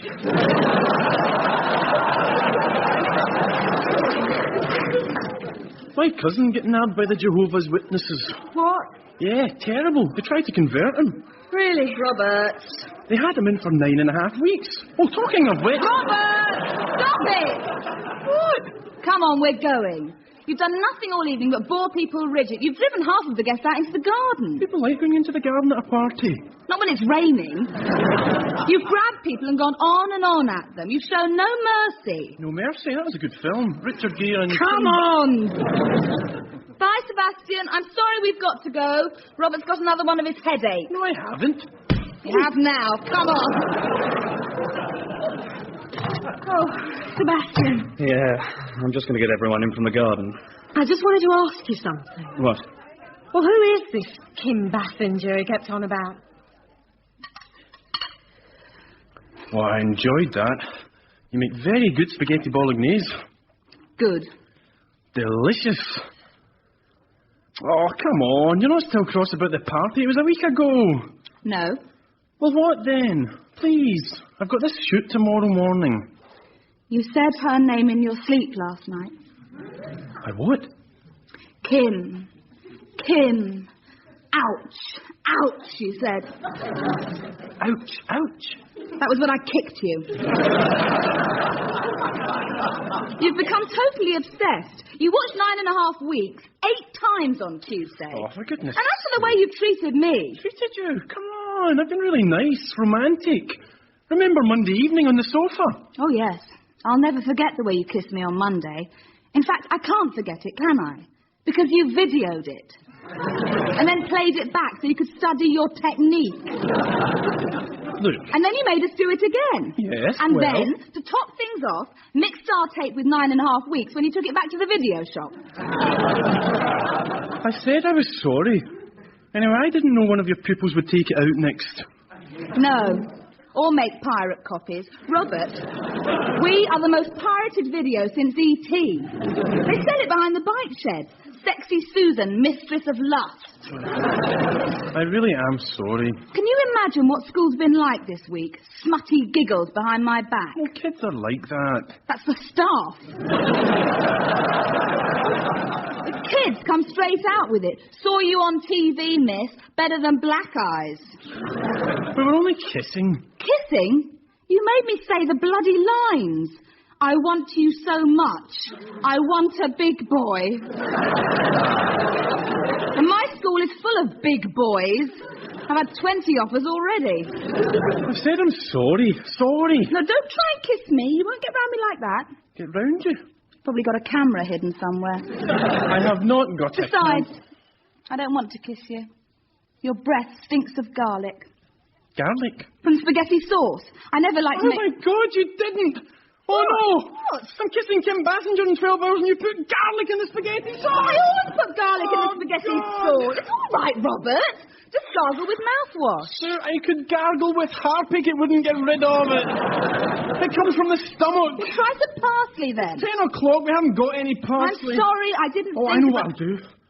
I can't stop myself stinking of garlic, so I'll just have to make sure everyone else stinks of it too. What? Yes, easy. Robert. We all have breakfast on location before we start. Everyone has toast. I've just bunged some garlic powder in the butter. Simple. You're simple. You've flipped, Robert. Trust me, Sue. I know what I'm doing. Hang on a minute, I'm just coming. Oh, it's you. Hello. Just passing. Thought I'd wish Robert all the best. Well, he left a couple of hours ago. Sorry. You know how early they start. Oh, yes, of course. Silly me. Yes, quite. And the flowers are for Robert, are they? And the chocolates? Well, not exactly. No, I thought not. No. So, Robert's kissing Kim Basinger at this very moment, I suppose. Well, I suppose so, yeah. Makes you think, doesn't it? Oh, yes. It does, really. Would you like to come in? I think so. Good.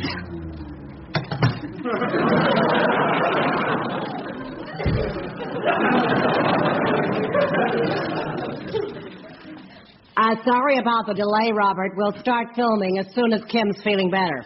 Right. Didn't know the smell of garlic could make someone faint. Neither did I, but then I'd never known it so strong. She was the only one who didn't eat breakfast, you see. No. So when you and 20 crew members started breathing on her, well,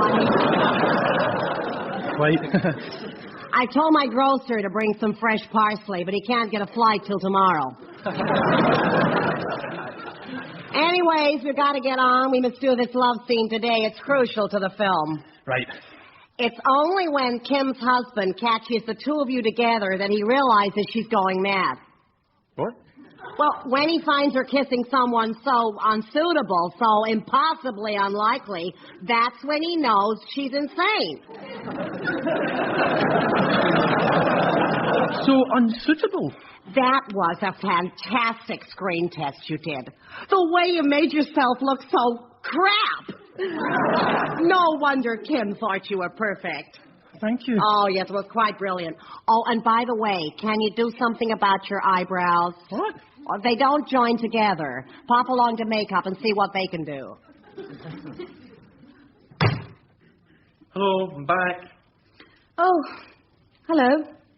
You're late. I was expecting you hours ago. We overran. Trying to get a take where she wasn't wrinkling up her nose. Ah, and did you? Don't know. Didn't really care. Couldn't care less, actually. Oh, what's happened? Nothing. Don't want to talk about it anyway. Why? What went wrong? I said I didn't want to talk about It's it. all right, I'm sorry. Nice flowers. Where did you get those from? Sebastian brought them. Sebastian? Yes.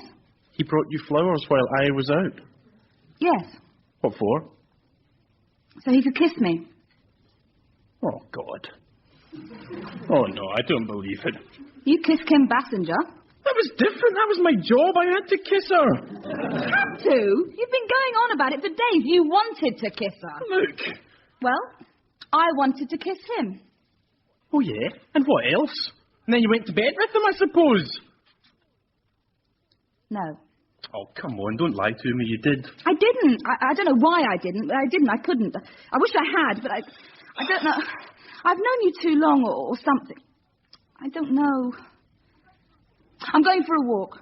Sue. I need to get myself sorted out. I've got to get out of here. Sue. I'll be back later. Oh, no. Hello? Robert, old boy. Good news. I've got another romantic part for you. Have you?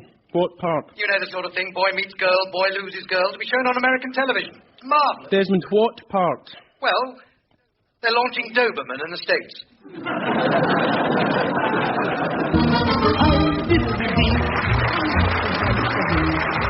That was An Actor's Life for Me, written by Paul Matthew Archer, starring John Gordon Sinclair, Gary Waldhorn, Caroline Quentin, Sally Grace, Mike Fenton Stevens and Jane Swaven. The producer was Paul Spencer.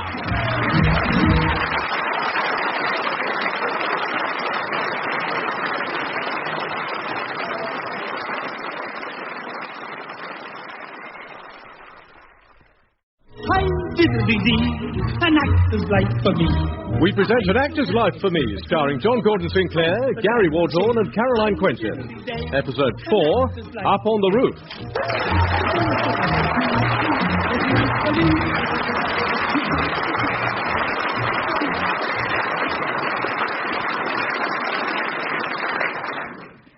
It's all very upsetting, darling. Gran's ill. Is she? Last night, sudden heart attack. They rushed her to hospital, but at Gran's age, well... Your father says she'll pull through, but I don't know. It just won't be the same without her, will it? I couldn't say, Mum. I don't watch EastEnders. Well, you ought to, Sue. It's very good. Perhaps I will, now that you've told me all the plots. Did I tell you about Sharon? About an hour ago, yes. Couldn't Robert get a part in one of these soap operas? I don't know. Not EastEnders, of course. That's very good. But one of the afternoon ones, like Young Doctors. Now, he could really look the part in Young Doctors. As a young car crash victim, you know. Something like that. And with that voice of his, he'd be ideal. Voice? Well, it's set in Perth, you know. But their Scottish accents are dreadful. It's set in Perth, Australia, Mum. Is it? Oh. Your mother's not still going on about ruddy soap operas, is she? I was just asking why Robert doesn't get a job in Young Doctors, that's all. Apparently it's made in Australia. Let's hope he does get a job in it then. Frank, please. Not that it matters now that you've seen sense, Susan, and left him. She has not left him. She's just having a few days away to think about it. It's what they call a trial separation. Living with him was the trial. No, it's like that young couple in Take the High Road. She left him for a whole week. What happened? He shot himself. Oh, well done, Dory. Yes, but you needn't worry, darling. Robert won't do anything silly like that. More's the pity. I'm sure you'll get back together again. I don't know, Mum. Well, I hope you do, because you're not getting any younger, you know. You're 29. You can't leave it too long before you settle down with someone. Mum, I haven't got a sell-by date stamped on my head. No, but, you know, well, what about the children? I mean, I would like to be a granny while I'm young enough to enjoy it. If you're Look, will you still on please your own when shut you're up about 40, me and Robert? Just stop it. Yes, of course, darling. Sorry I spoke. I'm sorry. I'm sorry. I didn't mean it. I'm just a bit upset. That's all. Yes, all right. I understand. Angie was just the same when she left Danny. Doreen! Stop it! What? I mean, I know he's irritating and he's annoying and he's infuriating, Yes, I know, but... but Angie put up with him. Robert! Look, I'll tell you what. We won't say another word about it. Not a word. We'll just sit here quietly. Is that all right? Thanks, Mum. And watch EastEnders. Put the TV on. It's about to start. Oh, no, not now. Hello, can I speak to Sue, please?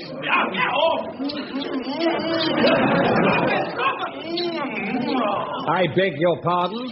No, not you. Can someone turn that music down? I'm trying to ring my girlfriend. And who's got my trousers? Susan, it's the young man who's missing you terribly. Robert?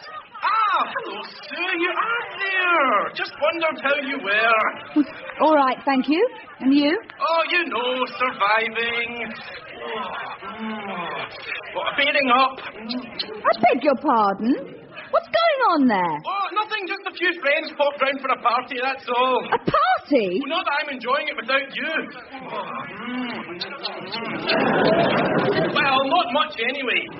Robert, have you got a woman with you? No, I've got two. Or is it three? Because it's hard to know when the bathroom's this steamy. Three? Oh, but listen, you're the one I love, Sue. You're the one that I... Get lost. I'm sorry, Mum. Dad. No, that's all right. You tell him, darling. Absolutely. How insensitive. Phoning at the beginning of EastEnders. He really is.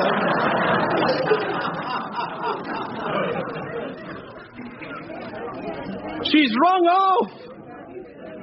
I said she's rung off, Desmond! Oh, rightio.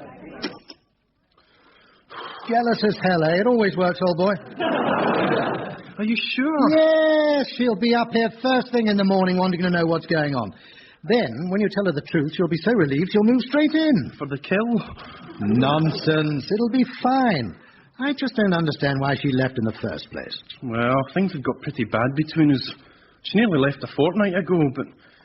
Well, it was my birthday coming up, and so she organised this big surprise party for me. Got all my friends round and made sure they didn't let on. And what happened? I didn't turn up. Well, how was I to know? She said I mustn't be late home, but I didn't know it was important, did I?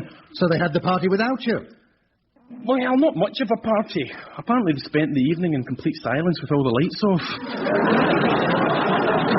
Just in case I appeared.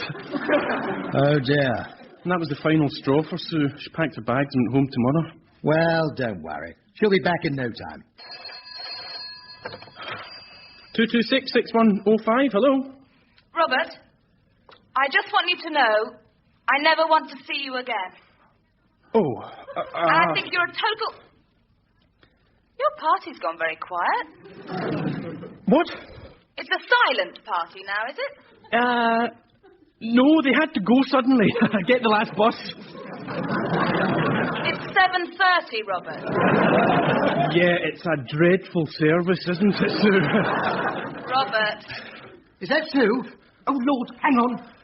Terrible service, eh? Look, Sue,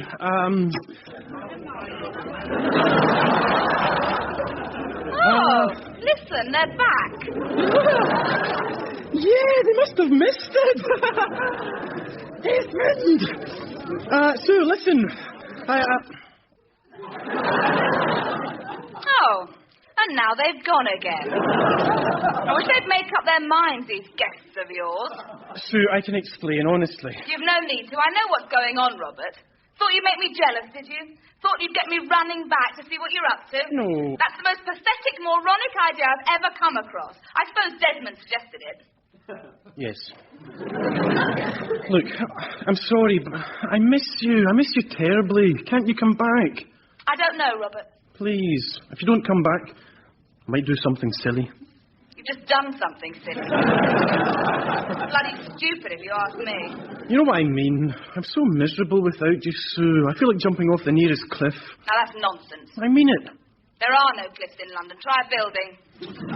Sue. Well, really, you expect me to fall for this emotional blackmail, Robert? Look, I've had enough of this. I'm going. Sue. Goodbye. There. I said she'd get back to you. She's gone. I'm all alone. I feel awful. Of course you're not alone, old boy. I'm here to help you. I feel worse than awful. She'll come back. They all do. I know how women tick. Susan's ticking like a bloody bomb. Has Marjorie ever left you, Desmond?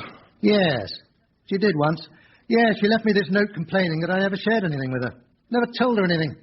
She was away for a week. God, you must have been in a terrible state. Well, not really. I was away for a fortnight. I'd forgotten to tell her. I only saw the note when I got back. She was already home by then. Oh. Anyway, look, old boy, we need to cheer you up. And I know just the way to do it. Are you leaving? Escape. You need to be taken out of yourself. Get away from it all. I've got just the thing. How do you fancy going on the road? I'm getting run over. Sounds great. No, touring.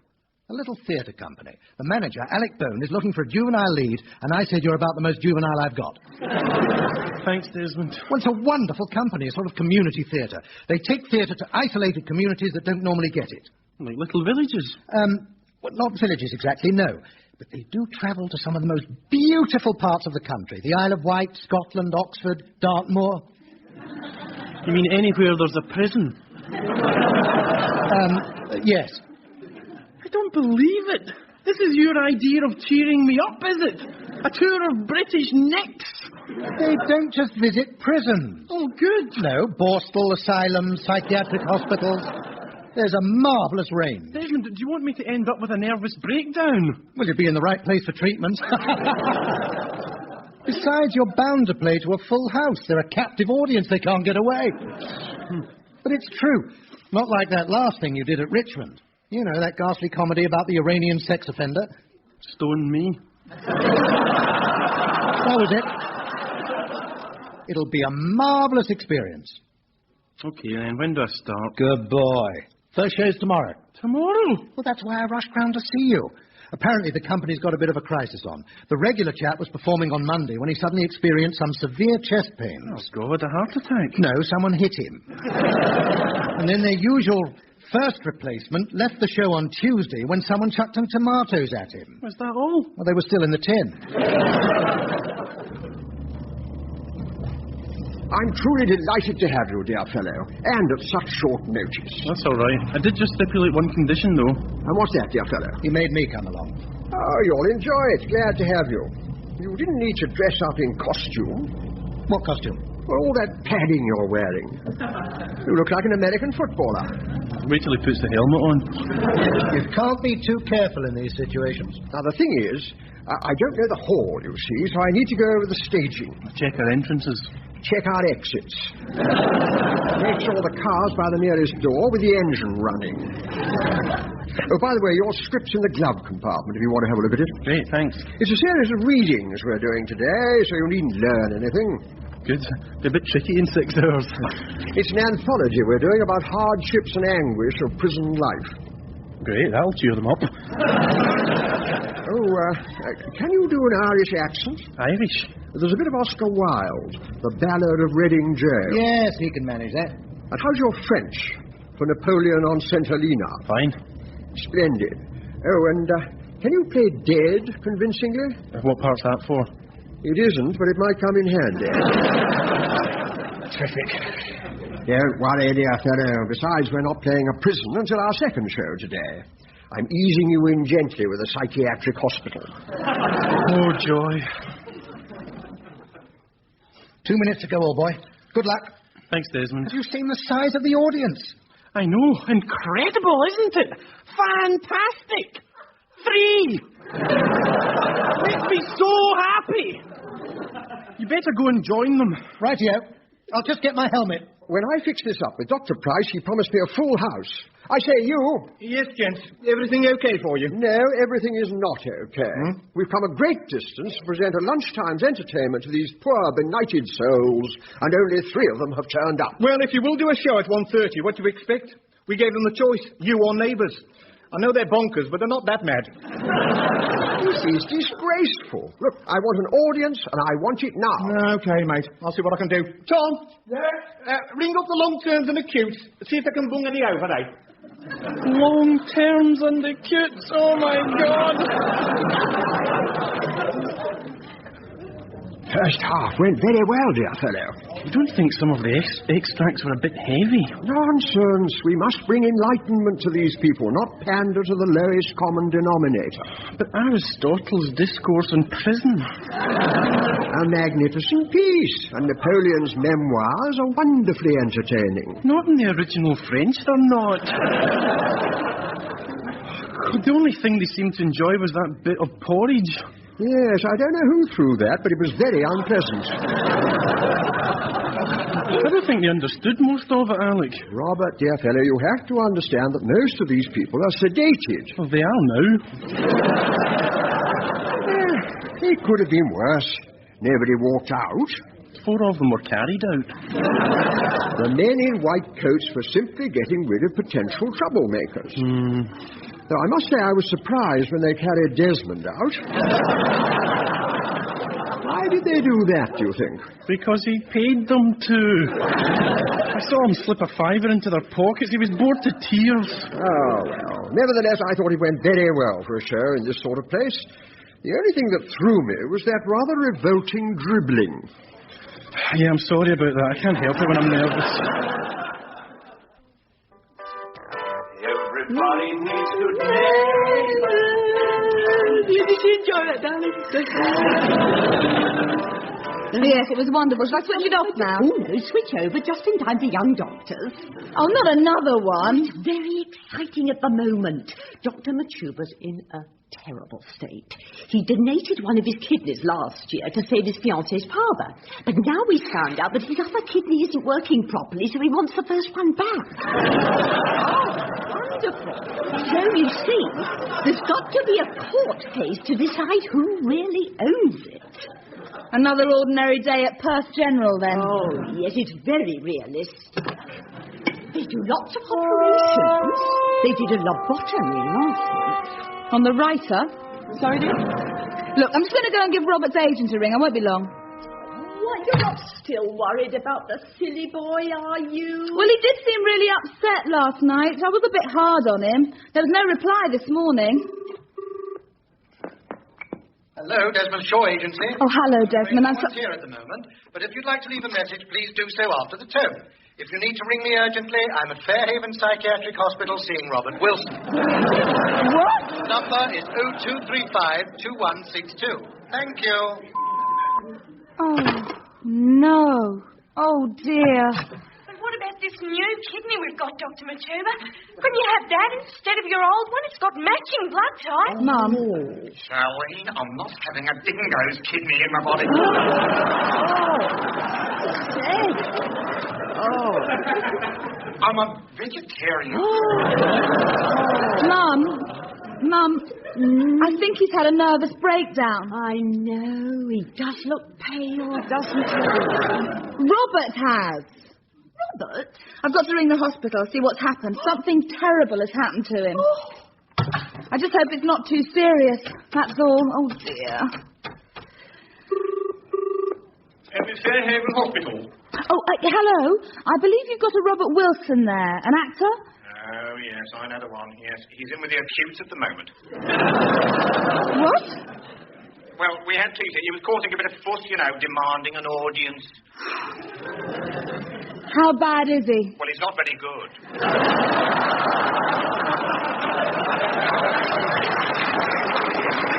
But then, I'm not much of a judge. He was doing his Napoleon the last time I saw him. Oh, my God, can I come and see him? No, there's not much point, dear. No, he won't be here much longer. He's off to prison shortly. Prison? In fact, there they go now. They're doing a runner. I must speak to him. Dear God, there's one hell of a fight going What? on out there. What? It's a riot. The nurses are having to bundle No, him into the please, car. can I speak to him? I've just got to... I have to go. Oh, Lord, what have I done to him? That was a nightmare, an absolute nightmare. They hated us. I'm sorry, Robert, but it was your performance that let us down. My performance? The material was superb, but you lacked stage presence at the crucial time. Of course I lacked stage presence. I was in the bloody toilet. You weren't charismatic enough. You should have held them with a stare. I held them on the stairs while you made a dash for the car. Then they chased me halfway around the sodding hospital. It was the longest run of my theatrical career. Face up to it, Alec. They hated the show. Now, they didn't all hate it. We had our fans. One of them wanted me to sign something. It was a voluntary committal order. The whole thing was terrifying, wasn't it, Desmond? I'm afraid I'm just trying to forget about it. All I know is that I've never been sworn at in such a vile and vicious and disgusting way before. I make no apology for that. I shouldn't have left my show. I'm just glad we've left the place miles behind. That's right. We'll be at Brimley Prison in a minute. Oh. Yes, sir. My name is Alec Byrne, the Captive Audience Theatre Company. We're here to give a performance. Oh, yes, sir. Look, we need a room to change into our costumes. Very good, sir. Costumes? Prisoners' uniforms. Good for the show, dear fellow. Room 19, first floor, the officers' quarters. Good, and we'll need the officers' canteen. 2 floors up, right, left, right, and up another flight. Thank you.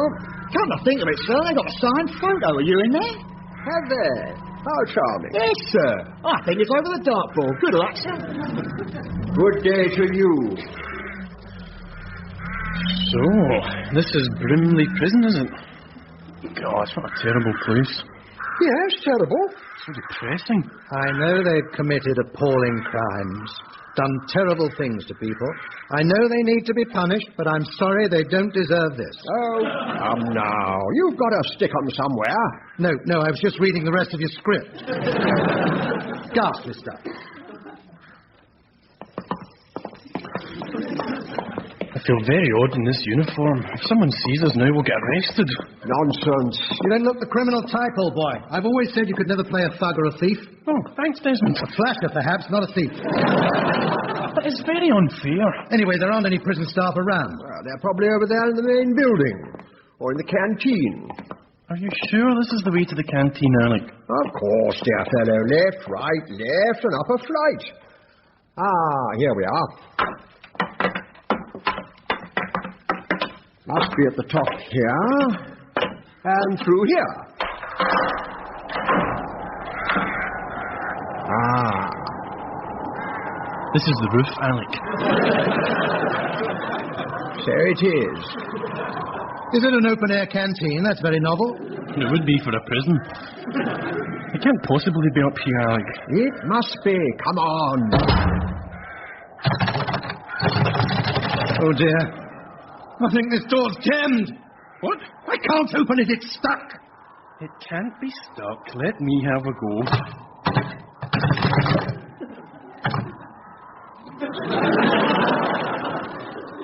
It's stuck, Desmond. Oh, that's great, that is. We're trapped on the bloody roof now. Oh, Lord. How are we going to get down? Well, you're all right. With all that padding and helmet on, you could try jumping. Now, don't be silly. We're 4 floors up. You idiots. Oh, this is ridiculous. I say, you down there. This is Alec Byrne speaking. Alec Byrne. Now get us off. What do we do if they don't hear us? Perhaps we could try chucking something off the roof. How about Alec? I said, this is Alec Byrne speaking. Sir, we've got trouble, sir. Serious trouble. What is it, Burns? Rooftop protest up there, sir. On the officers' quarters.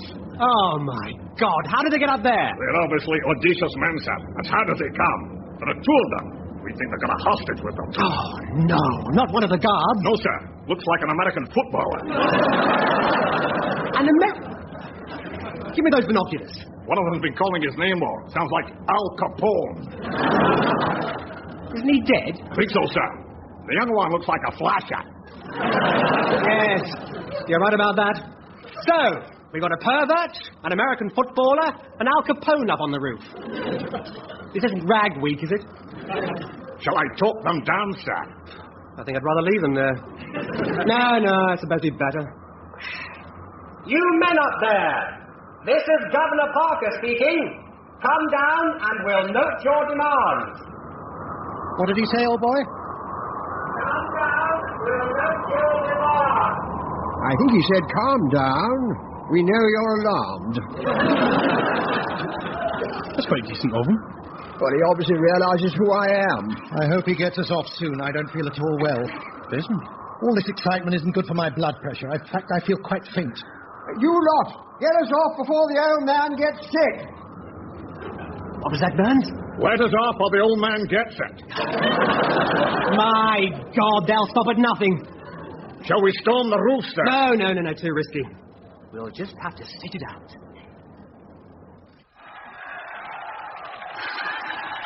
Oh, stop worrying, Sue. I can't help it. If only I knew which prison he was in. Just forget him, Susan. He's obviously a bad lot. He isn't. He's innocent. Then why would they remand him? Now, please, may we watch the news? I just wish I knew where he was. And news is just coming in of a serious riot at Brimley Prison. Dear, oh dear, oh Our dear. TV reporter on the scene is Gavin Moss. Yeah, the trouble started when two prisoners began a rooftop protest with an unknown American footballer as their hostage. Oh, it's disgraceful. This trouble soon spread throughout the entire prison, though, and officers are now fighting to get the situation under control. Meanwhile, the original prisoners are still up on the roof. They should shoot the buggers. It seems they're demanding to be let off their sentence, but this has posed a problem for the prison authorities, as they don't know what the sentence is or who the men are. They are, however, described as extremely dangerous. Just look at those evil monsters. I know. Shoot them. One is calling himself Al Capone, and the other one is a suspected flasher. Disgusting. And you'd put Robert in with that sort of sicko, would you, Dad? It's a... Good God, that is Robert. So it is. Yeah, I told you he was a bad one. He's only been there 3 hours and he's caused a riot. I must go there now. Robert? Robert! Sue, is that you? I'm in bed. Oh, there you are. What are you doing here? I went to the prison. They said you'd already gone home. All a misunderstanding, apparently. Yeah, they got us down 3 hours ago. It was the most terrible day, with the worst actor-manager in the world, Alec Bone. They realised who you were, though. Oh, yeah. Well, luckily I was able to vouch for Desmond, and Desmond vouched for me. And neither of us vouched for Alec. So he's still in there. You're kidding! I'm sorry, but he was such a pain. Anyway, they'll probably let him out eventually, once he promises not to do any more shows. See, you brought your suitcase with you. Yes. I thought that... Well, it's not that I want to come back, Robert. No. And it's not that I've missed you at all. No, of course not. And it's not that I love you. No. But I just don't think you're safe on your own. I'm not. I'm definitely not. I'm at risk. So, I thought that... Well, I'd better look after you. What a great idea. And we'll see how it goes, eh? Terrific. Welcome home.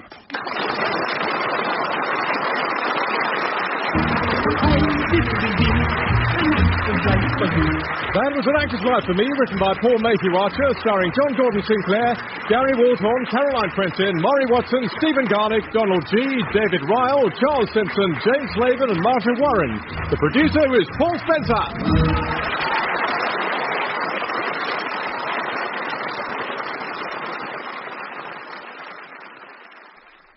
This video was uploaded to the channel Thinking Out Loud. Please like, comment and subscribe to the Thinking Out Loud channel. Thank you. An Actor's Life for Me. We present An Actor's Life for Me, starring John Gordon Sinclair, Gary Waldhorn and Caroline Quentin. Episode 5, Puppets.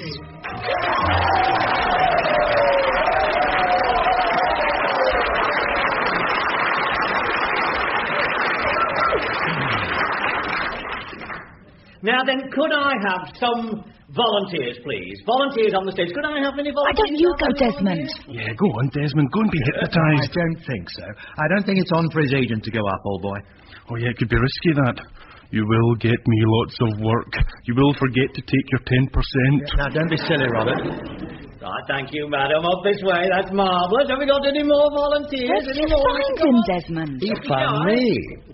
He'd been retired for a couple of years. Apparently something rather embarrassing happened with one of his volunteers. Really? Why don't you go up, Robert? No, thank you, Sue. If you remember, I didn't want to come here anyway. Right, just a few more. Come on, a few more. I'm sorry, old boy.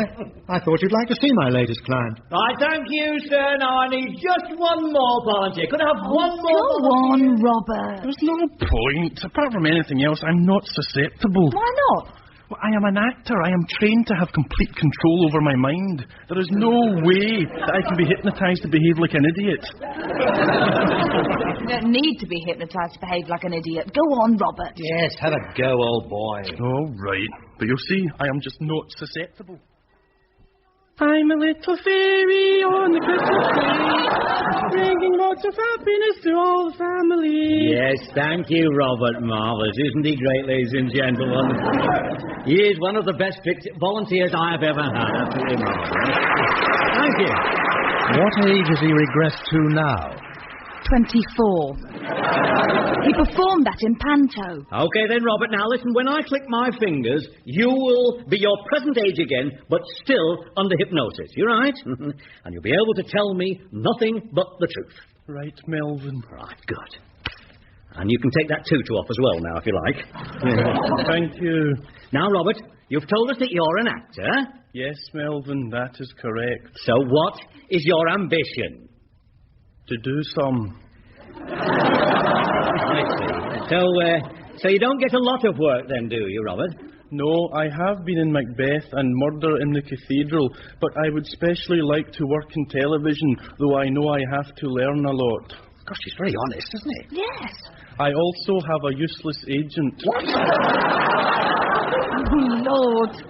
He never gets me enough money, and he knows nothing about this business. When I told him I liked Tom Stoppard's jumpers, he said he never noticed what people wore. Well, there you are then, ladies and gentlemen. If there are any aspiring actors among you, this is an agent to avoid.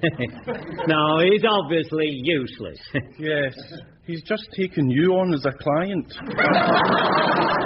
Oh, I see. That's why we're here. I said, I don't want to go to a boring, tacky hypnotist, but he insisted. Yes. Well, let's move on to other matters, shall we, Robert? More intimate matters, eh? Women. Ooh, yes. Women. Oh, no, it's going to be embarrassing. I know it is. Don't worry, Sue. He'll be nice about you.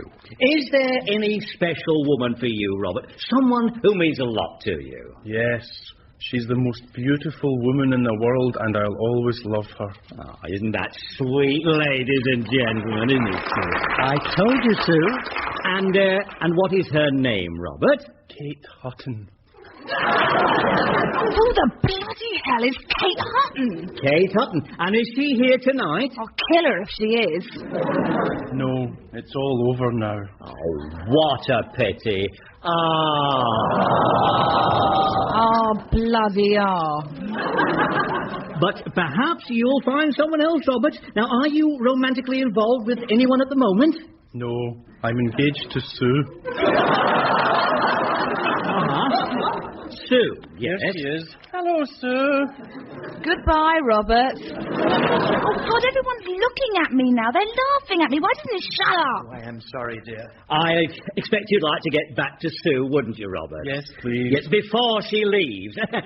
Don't go just yet, Sue. Oh, shut up. Your Melvin's a complete menace, Desmond. I know, I'm sorry. But first, Robert, I want you to do one last thing for us. Anything, Melvin? Please let it be Harry Carey.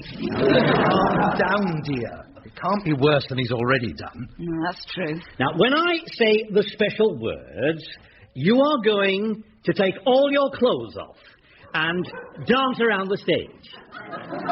Oh, good. Oh, God. No, not that. They'll see his rash. Try and look at you, dear. I wish everyone would stop looking at me. He will when he starts taking his clothes off. Anyway, I just think they feel sorry for you. They will when he finishes. So then, Robert, here are the special words. Are you ready? Nicky, knocky, noo. I told you I wouldn't be susceptible, Sue. I don't know why you made me go up there. Nor do I now. What a pathetic show. He was so boring. He just sent me to sleep. What a rip-off. I feel like going and giving him a piece of my mind. I think he's had it all. I hope Desmond's giving him a few harsh words. Let's go to the car and go home, Robert. You see, he just couldn't hypnotise me. Oh, no. My mind remained completely impervious to his will. You don't remember anything, then? There's nothing to remember, Sue. You don't remember jumping around the stage with no clothes on and singing silly songs? Not tonight, no. You don't remember grabbing that fat woman's gloves and ripping them apart, shouting, "Death to all gloves"? No, I don't think so. And you don't remember knocking that man's toupee off and giggling rudely? Yeah, of course I do. Oh, yeah, that was in the bar before the show, sorry. I was not hypnotised, and you can't make me think I was. OK, then. How do I know about Kate Hutton? Kate Hutton? Yes. The most beautiful woman in the world, you said. The woman you'll always love. How do I know about her unless you were hypnotised? What have you got to say about that, then? Kate Hutton? God, she was gorgeous. Robert. Oh, I'd forgotten all about her. Never mind that. Who the hell is she? She was my first girlfriend, if you must know. Years ago. Oh, she must have been pretty special, though. Yeah, she was. Special. Love at first sight. Oh, God. Yeah, I know. It sounds silly, but it's true. It was great. And how long did this great relationship go on for? All night. All night? Well into the morning, actually. You mean it was a one-night stand? It's not like you think, Sue. We were serious. I mean, I really loved her passionately, and she really loved me. So, inevitably... You split up after 8 hours? Well, we had to. It was the end of the holiday. Oh, I get it. So this great romantic love of your life was a quickie on a Club 1830 bonking break. It was not Club 1830. It was Club Med. And she was sweet. Anyway, you needn't worry. It was years ago and I can't remember her address anyway. Good. Oh, God, I really was hypnotised. That's awful. I didn't say anything else appalling, did I? You said Desmond was a useless agent. Yeah, but I didn't say anything terrible. Robert, you really hurt him. And you said he doesn't get you work in telly. Well? He's got you lots of parts, Robert. It's just you always turn them down. And why not? They're not exactly gems of characterisations. Non-speaking tramp in EastEnders. Man under wheels of Juggernaut in the Bill. Fifth Dalek. Well, you can't let Desmond down again. He was very upset. He says he's going to try and find you something else on TV, and whatever it is, you're just going to have to take it. Oh, yeah. Whatever it is. God, I could kill that hypnotist. I'm not supposed to muck you around like this. They're supposed to help people. You know, unlock memories in the subconscious that make life happier and better. Like what? Well, like Kate Hutton's address, for a start. So I can't get you television work, eh, Robert? Oh, look, I'm sorry, Desmond, I really am. He'll take anything, honestly. Well, I think I've got you something rather unusual, old boy, and it's not a walk-on. You mean I don't even get to move? I don't mind, I'll still do it. No, it's a children's programme, but it's a great part. Exciting, difficult, demanding. Another Dalek. It's not another Dalek. It's the Vernon the Vole Show. Vernon the Vole? Oh, I know the one. Aye, kids, it's Vernon the Wonderbolt. Yuck, yuck, yuck, yuck, yuck. Oh, my God. Now, the thing is, Vernon is a hand puppet. And you want me to be the hand? Well, that's fine. I'll do anything. No, Vernon's creator, Denny Wicks, is the hand and the voice. But what they need is a new presenter. A friend for Vernon. Me. That will be an acting challenge, being someone's friend. Yes. Apparently Tom, the producer, is keen for you to do it. He really likes your work. Does he? Oh, what's he seen me in? Macbeth? Murder in the Cathedral? Melvin's show. Melvin the Hypnotist? I happened to meet him after the show. He thought you were brilliant. I was unconscious, Desmond. You're at your best when you like that, Robert. Look, the fact of the matter is he thought you put on a great show, old boy. Oh. Pretending to be hypnotized. Pretending? Yes, it seems he thought you were part of the act. Why? Because I told him you were.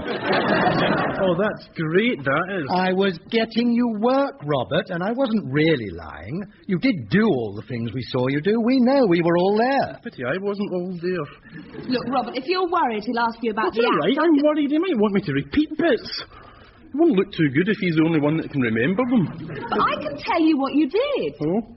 You sang some silly songs, stripped off, destroyed a pair of gloves, insulted everyone and recited To Be or Not To Be. Good grief. Backwards. Backwards? Yes. Look, old boy, don't worry. Tom says he'll take you to Denny's place tomorrow for a read-through or something. He's just got to fix up a time, but I'm sure you'll get on with them splendidly. Are they nice? They're great. Well, Denny's a bit peculiar, apparently. Oh, my God. But Tom's great. Just a bit of a drinker, that's all. An alky and a loony, that's all I need. Now. They'll probably like you so much they'll forget all about Melvin's show. They won't care if you were in a trance. I think I'm still in one. Would you excuse me a moment? I think I need to lie down. Oh, dear. I think he'll be all right. Oh, he'll be fine, Desmond, once I've gone through the act with him. I'm glad you can remember it all. I can't. I certainly can't remember him doing that backward soliloquy. He didn't. That'll teach him to fancy Kate Hutton.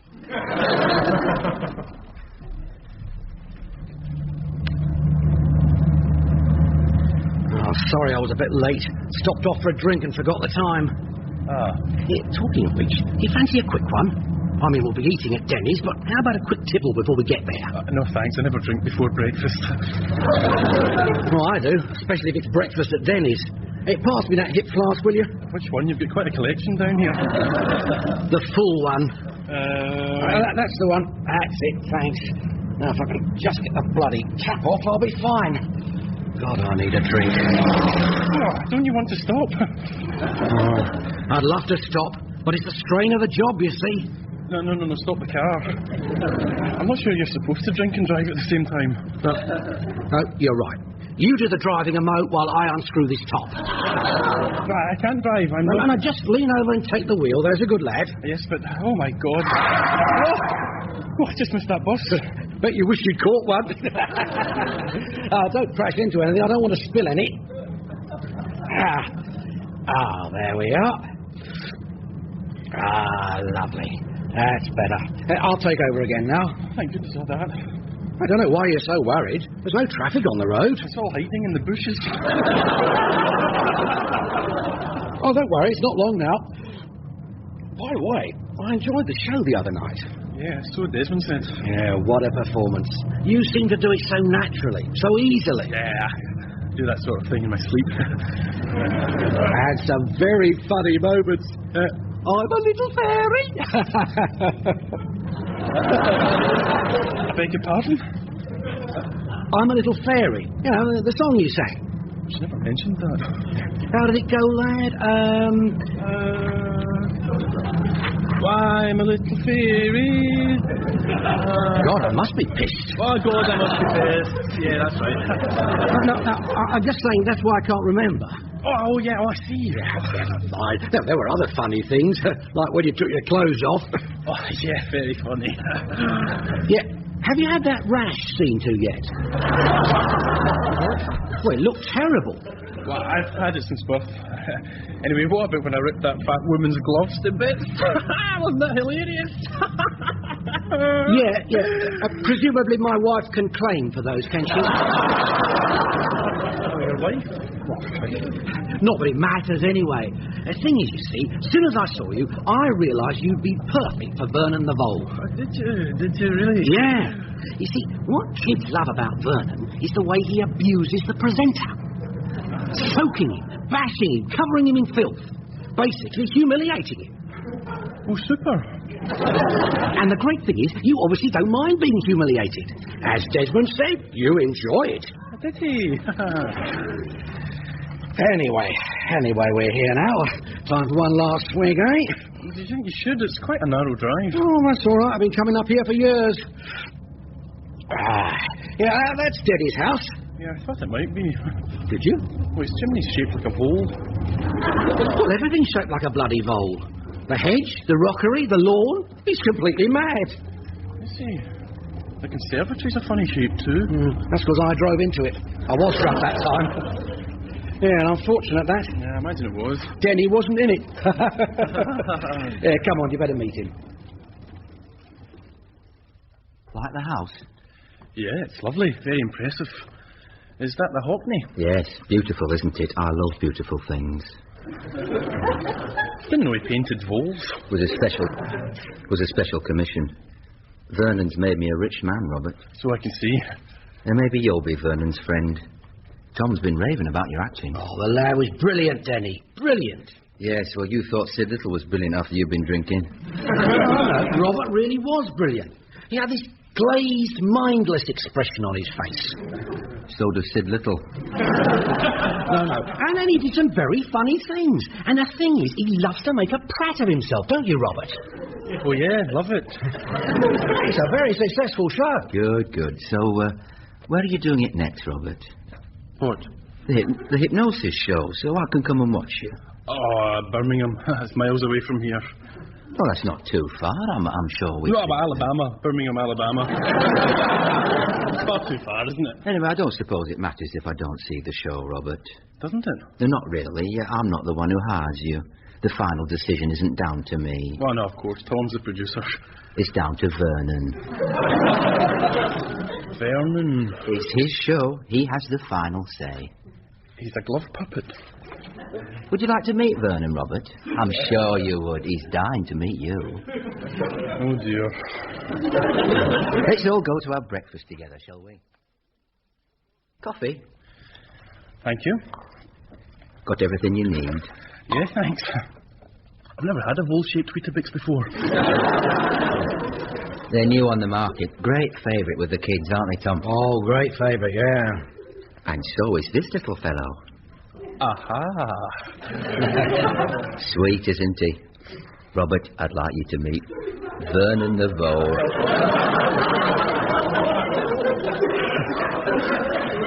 Hello, Vernon.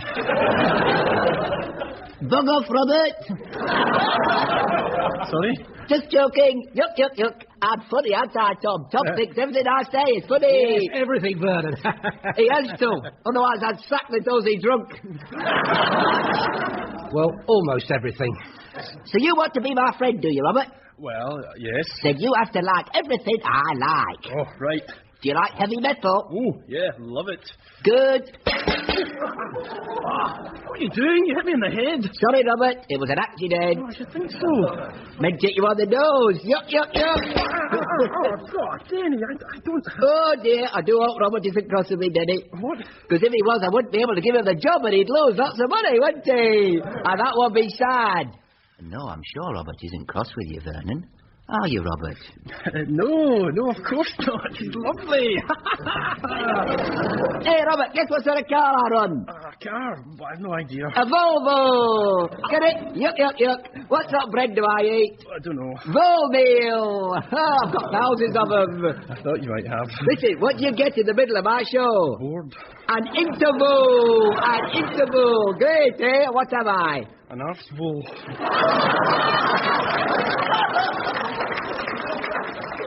I'm wonderful! Yuck. That's great. Yeah, very good. I think Robert likes you, Vernon. Tell him you love him, Robert. Tell him what? Shh. Don't let him hear. He'll know I'm prompting you. Ah, voles of ears, eh? Oh, very good. Very good. I heard that. How could he? What have I done now? I'm sorry, Robert. I think it's best if Vernon does all the jokes. Obviously, I don't mind you getting laughs, but it upsets Vernon, you see. Remember, he is only a vole. Oh, great. So it's best if you just feed him. To the piranhas.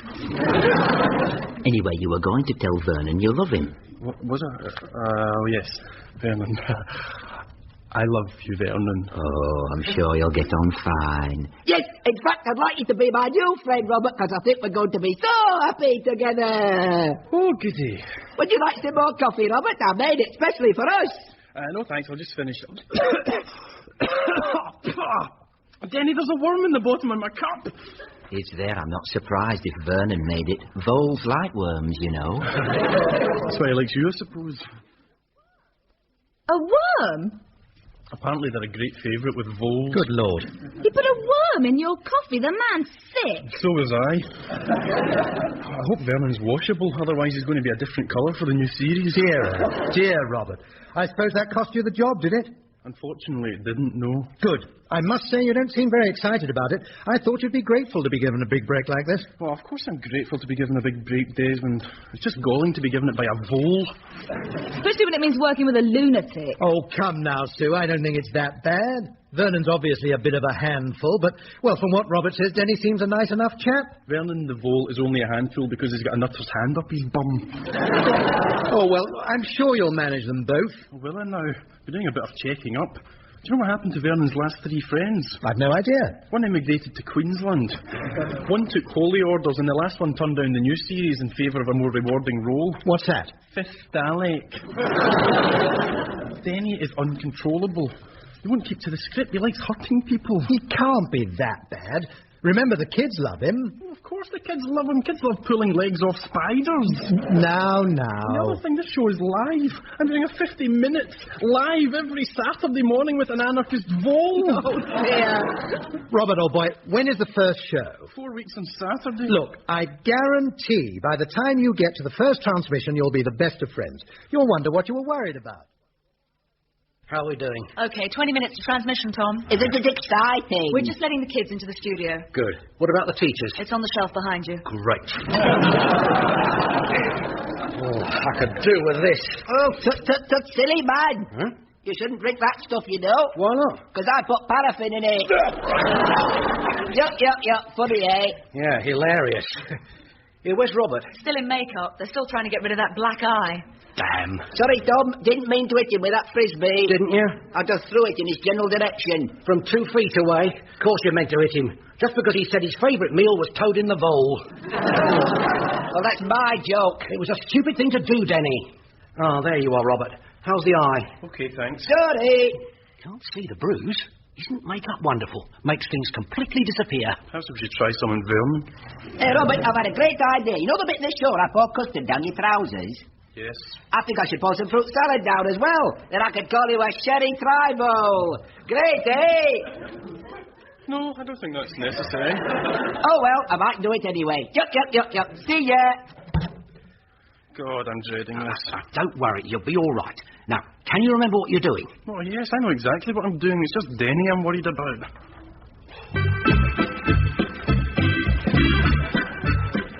And cue applause.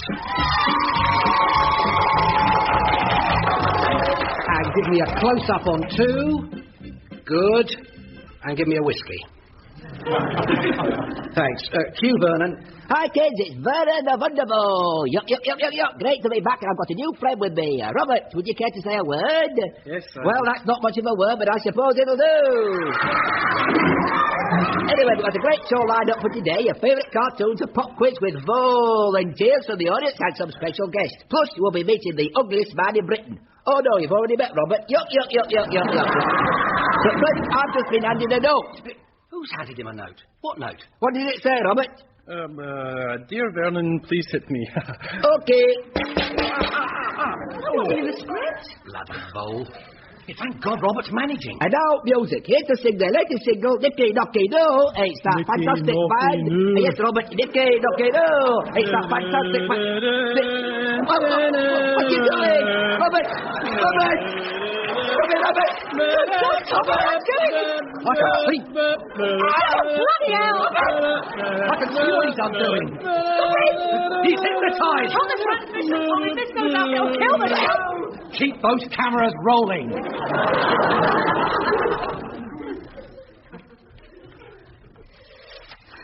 Vole show disrupted by worm. Oh, no. Millions of children were horrified yesterday when actor Robert Wilson exposed himself on TV's Vernon the Vole Show. Prancing around and calling out a girl's name, he flaunted his wedding tackle in living rooms throughout the country. See full picture spread. Oh, God. The studio's phone lines were jammed with complaints about Wilson, plus calls from several doctors worried about his rash. Our doctor gives his view on page 19.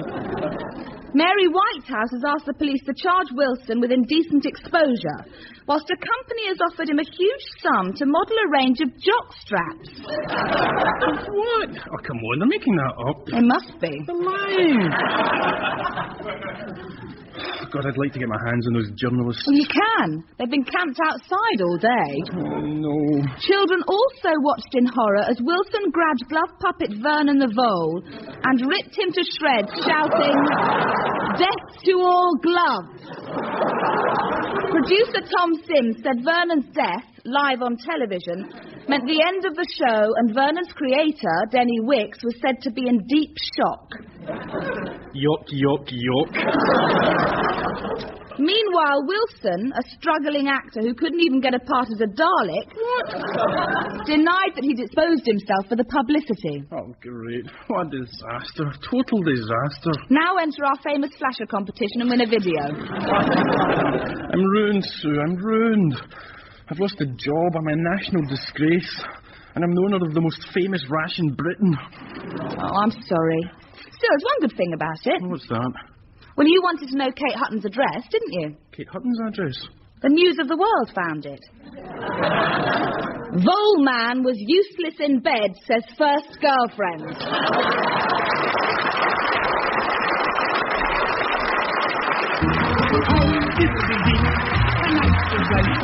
That was An Actor's Life for Me, written by Paul Mayhew Archer and starring John Gordon Sinclair, Gary Waldhorn, Caroline Quentin, Jonathan Kidd, John Badley, David Goodison and Jane Whittenshaw.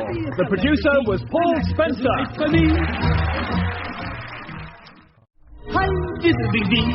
An Actor's Life for Me.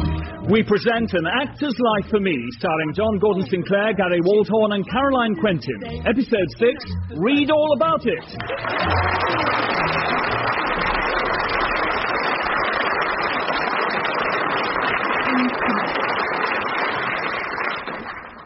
He was on children's television, Mrs. Blake. What, dear?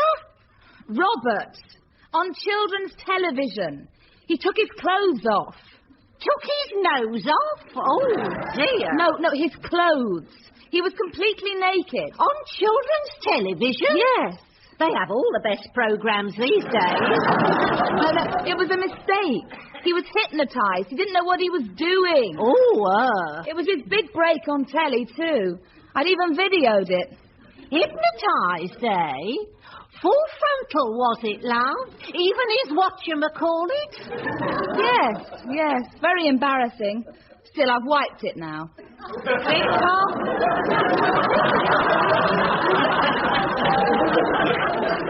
Wiped it? I mean, frankly, I never want to see it again.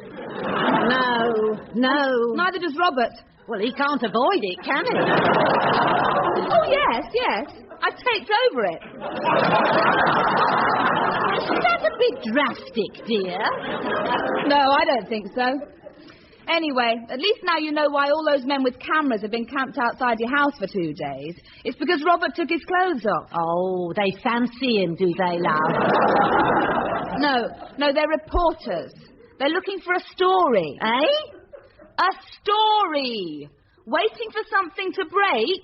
I should think it'd be that tape, dear. Look, I don't want you to worry, Mrs. Beck. They won't be here for much longer. Robert's going to give them the slip this afternoon, then they'll go away. Good. Well, I hope he's all right, dear. Thank you. I'll just see myself out. Right. Has she gone? Yeah. As landladies go, she's quite decent about it. Damn reporters, they've been out there for 45 hours now. According to the Sun, you've got a sick mind, Robert. Maybe they'll offer me a job then. A sick mind and should be locked up. I am locked up. I haven't been able to get out for 45 hours. And I'm not sick. If they only bothered to check, they'd find I'm, in fact, a perfectly normal bloke. I know. Is my bra a bit crooked? Yeah. Yeah, hang on. There you are. That's better. Thanks. I think I'm nearly ready. Dressed like this, they'll never think it's me leaving the house. They'll never think it's a human being. You look ridiculous. 6'2" and legs like a giraffe. You'll never convince anybody. Sue, listen. I am an actor. I am trained to convince in whatever role I am playing. I know exactly how women move. They move bloody quickly if you come near them. If you're just going to be completely negative about it... But I'm sorry. It's just that... Well, only a complete moron could think that you're a real woman. Hello, ladies. Is Robert around? Edmund! I'm looking for Robert, dear. I am Robert. Oh, good Lord, so you are. Pretty convincing, eh? Yes. Look, I know you're under a lot of pressure, old boy, but you can get counselling for this sort of thing. Transvestite, Desmond. Oh, what, you're not hypnotised again, are you? No, of course he isn't. He wants to get round the journalists outside. You won't get round them like that. They don't go for Nancy, boys. They all say I claim to have been hypnotised. They seem to think I must be on drugs. The Mirror and Today both call me a depraved pervert. Could be worse. Worse? So they could criticise your acting, harm your career. Besides, the Star doesn't call you a depraved pervert. It's only because they can't spell it. They call me a weirdo. Well, at least you're getting well known. Guess how many offers of work I've had for you today? Just guess. I've no idea. Go on, it's amazing. No, tell me. 2.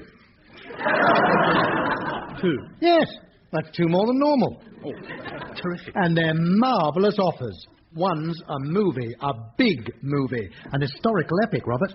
What, a costume picture? Well, not exactly costume. It's the Kama Sutra. But I'm not taking my clothes off, Desmond. No way. But it's what you're famous for. I don't care. But it's bound to be tasteful. It's directed by Ken Russell. Oh. Besides, it's not a sex role. You don't have to do anything embarrassing. You just have to stand there. With no clothes on. And that's not embarrassing. Well... So what is this role? The eunuch of the temple. Ken says you'll be ideal for it. You'll be ideal for it in a minute. Now, Robert, there's no call to be unpleasant. Well, I'm just a bit tense, that's all. What's the other offer? Antony and Cleopatra. Antony and Cleopatra? Yes, a new production by the RSC. Wonderful opportunity. Yeah, well, that's more like it. It's not an all-nude production, is it? No, of course not. Fantastic. What do they want me to play? Anthony? Mardian, the eunuch. Lock the door. We're safe from the journalists. Thanks. Oh, no, I thought we'd left that off the hook. Don't answer it. Well, I'll have to. You never know. Hello? Mr. Wilson, it's the Reverend Martin here, the Church of the Good Shepherd. Oh, Lord. I know you're not a regular parishioner, but I understand you're in a spot of bother. I thought it might help to talk about it. Perhaps I can help you in some way. Oh, I see. Well, yeah, perhaps you can. I think I'm about to do something terrible, Father. Are you? Well, tell me about it, my son. Well, Father, there's a journalist in the phone box across the road, and I've got this air rifle aimed right at his buttocks. I'm getting out of here. Are you still there, Father? God, isn't that odd? He's gone. Who? Reverend Martin, indeed. But these journalists will try anything. That one's always at it. I recognise his voice. And he makes things up about me. Now, old boy, I he don't does. think... Look at this. 20 things you didn't know about Robert Wilson. There are 15 things here I didn't know about Robert Wilson. Even According to this, do you know what my favourite television programme is? Beadle's About. Well... They're calling me a moron. What about this? Wilson's nickname at school was Whopper. Whopper Wilson, that is a complete lie. You're telling me. What was your nickname? Well, that doesn't matter. The thing is... No, come on. What was it? Doesn't matter. What?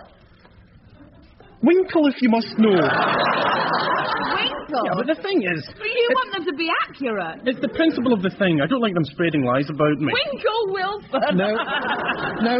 I can see what you mean, old boy. Listen to this one. Wilson once advertised his parents' services as a massage parlour. I mean, what a sick thing to make up. Oh, yes. Actually, that's one of the true ones. Well, it was a joke. Someone gave me a funny cigarette at my 16th birthday party. Didn't know what I was doing. Good Lord.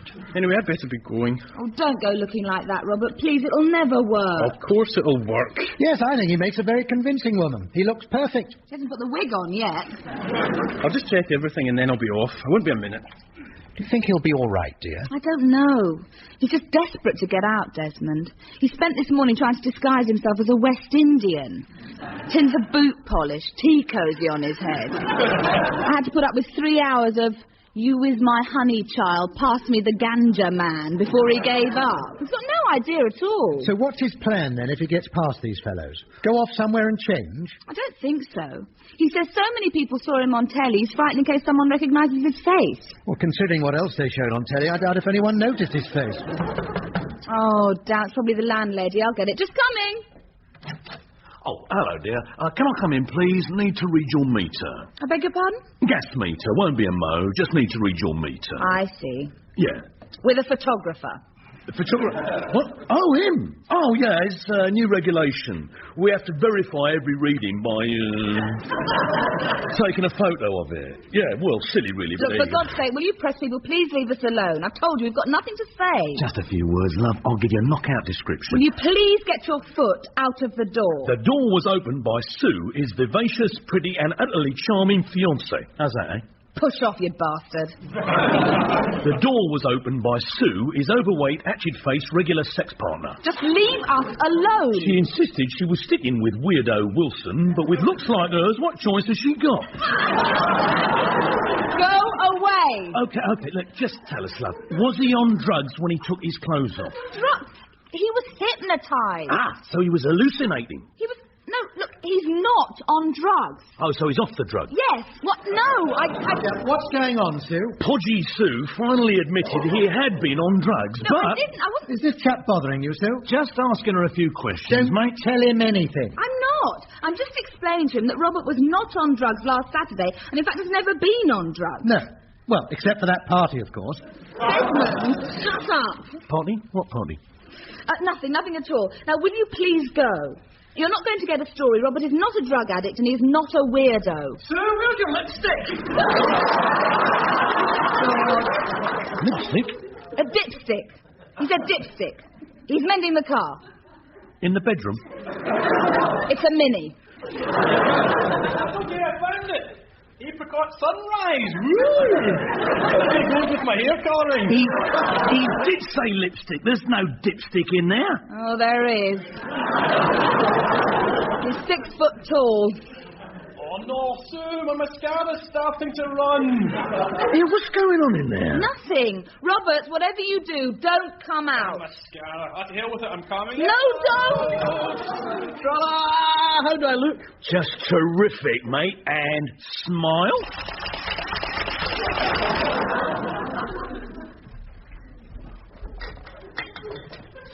Would you like a bit of cake, Mrs. Blake? What, dear?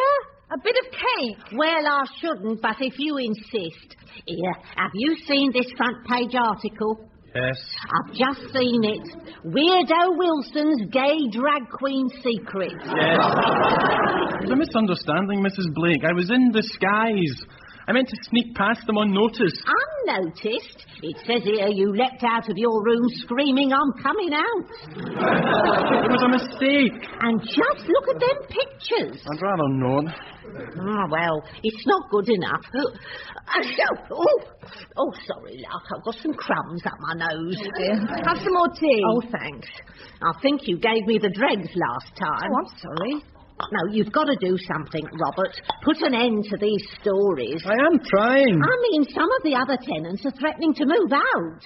And where am I going to find new tenants for this place? There's quite a few journalists who'll find it handy at the moment. Well, you know what I mean. No, be a good boy, Robert. Put a stop to them stories. Oh, Mrs. Blake, can I have a word? What? What about? You know what about. You live above Wilson. Sound travels upwards. I just wondered if you'd ever heard anything, you know, anything unusual. Beg pardon, dear? Well, if you'd ever heard any... Oh, never mind. What about seeing something? You've been in his room. You must have seen something. Oh, yes. I saw something disgusting in there. Oh, did you? I couldn't tell you, though. It was sexual, you know, filth. Come on, love. What was it? I'll give you 50 quid. No, I'm sorry. OK, 100. OK, then. Right. Here you are, then. Now, what was it? It was that article you wrote. Disgusting it was. Now, not here, you old bag. Don't you poke your finger at me. That Robert Wilson's a nice young fella, and I don't like what you're doing. He's a pervert, love, and what's more, he's into drugs. His agent almost gave it away. I'm not listening. He and his girl are a nice couple. They've just given me a nice cup of tea. OK, so they're giving you a nice cup of tea, but what about the drugs? Yes, well, they gave me those as well, but I didn't fancy them. What? I don't like it when the pot's been standing around too long. Oh, my God, they offered you some... Blimey, what else have they got up there? Coke? Oh, yes, I had some of that. Just a little slice. I don't believe this. I didn't care for it much, though. It got up my nose. I'm not surprised. Look, who's their supplier? Did they say anything? What, dear? Where did they get the Coke from? I mean, who's the Mr. Big? Mr. Kipling, I think. Mr. what? Or is it Tesco? They have a wonderful selection. That's where I get mine. God, she's hallucinating. I've got sponge fingers. No. Your fingers are all right. You're just seeing things. What? You go and sit down. I'm going to find out what Wilson's up to. You is my honey child, and I is your funky dude, baby. No, Robert, not the West Indian again. I've got to get out of this flat soon, and that's the best bet. It isn't. OK, Wilson, let's see what you've got to say for yourself.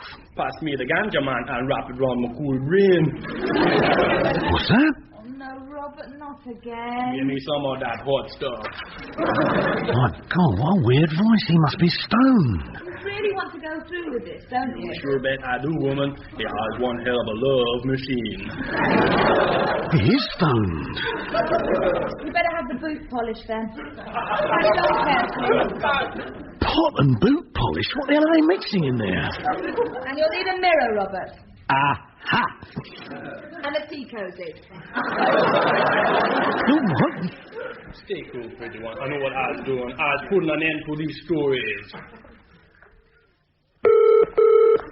Copy desk. Mike Clark, the Wilson story. I've got another exclusive. Okay, go ahead, Mike. First para. Sex weirdo Robert Wilson forced a helpless pensioner to take cocaine. It was revealed yesterday. Stop. His landlady, 74, said, open quotes, I didn't like the coke much, it got up my nose, close quotes. Stop. New para. Meanwhile, drug-crazed sicko Wilson is busy creating a new designer drug from ganja and shoe polish. Stop. I'm ready, baby. How do I look? Terrible. You look absolutely ridiculous, Robert. Oh, come on. It's not my fault. We've only got blue shoe polish left. You look like something out of Night of the Living Dead. Rubbish. I reckon I look like a really convincing grafter. A bit like Bob Marley. More like Jacob Marley. Ha. I've told you before, Sue, I am a master of disguise. Never mind, I'll show you. I'll get out of this flat. Robert. I've got to. See ya. I'll show her how convincing I can be. Hey, lady, how you doing? Give me 5 put it there. You as one funky chick. Oh, hello, Robert, dear. Are you feeling cold, love? You look terribly blue. And why are you wearing a tea cosy on your head? Are you going somewhere? Yeah, I'm going back to the flat. And meanwhile, at flat number 3, the curtains remain closed, Behind them skulks Weirdo Wilson, the self-confessed drag queen drug baron of Brentford, the perverted pusher of pensioners' pot, end of story. I thought he lived in Ealing. Yeah, but Brentford alliterates. Anyway, it's only just down the road. You'd better put me through to the man. OK. Night news editor. It's me, Mike. Just phoning the latest on the Wilson story. Good lad. How's it going? Beautiful. This guy's a real fruitcake. I haven't had to make anything up yet. That makes a change. Yeah, I only need to catch him at it with a goat and he'll have done every perversion known to man in 3 days flat. Good for you. Do you want us to send the goat round? No. Not yet. Besides, the police should call on him tomorrow. That'll make a good story. If you need me, I'm on 5670192. Hang on. Susan Bishop? Yes?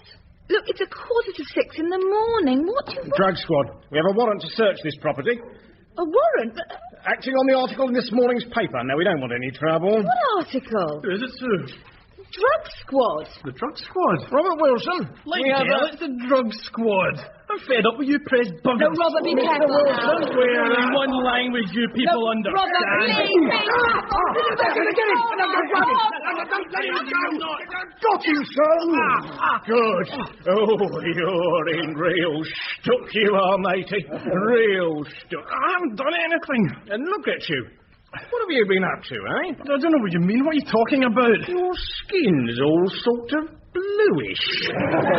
Oh, wow, I got some bit polish. Oh, my God, he's been injecting himself with that shoe polish drug. What? Look, I'm sorry. We'd better get him into hospital and get him there quick.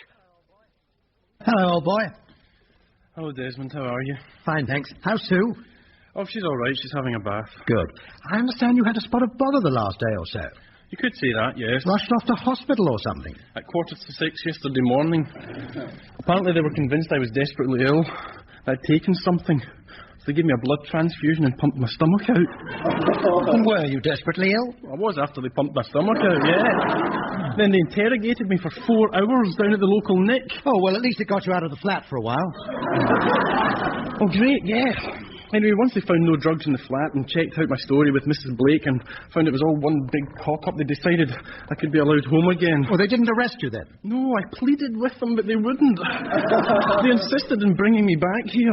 Those bloody journalists still camped outside. Still, I must say, I think the papers have done you proud, old boy. Done me what? Done you proud. You've made the front page 4 days on the trot now. That's marvellous publicity for a struggling actor. Oh, yeah, great publicity. Where are they? Monday, Sicko touts his tackle on Toddler's TV. Oh, dear. Tuesday, Weirdo Wilson's gay drag queen secret is out. Oh, boy. Wednesday, sex fiend Wilson forced landlady into drug hell. And now today, what is it? Oh, yeah. Kinky coke pervert Wilson kicks copper and groin. Oh. No, well, it's not all favourable publicity, I agree. But the thing is, it has made you a national celebrity. You're like the Cray twins. You're famous. I reckon I could get you a spot on Wogan now. And add masochism to my other perversions. Now, I'll tell you what, I could probably fix it so you'd be a guest on Blankety Blank. Oh, wow, so it's all been worthwhile then. Come on, Desmond. The papers have really turned me over, especially that Mike Clark. Well, I tell you something, Desmond. I am going to get him. I am really going to nail him. Now, don't be silly, old boy. You can't possibly nail him. I can. I know how these people work, Desmond. Remember, I've been in Pravda. Have you? Are the Russians covering this story? No, the play Pravda about the journalists. I did some research for that role.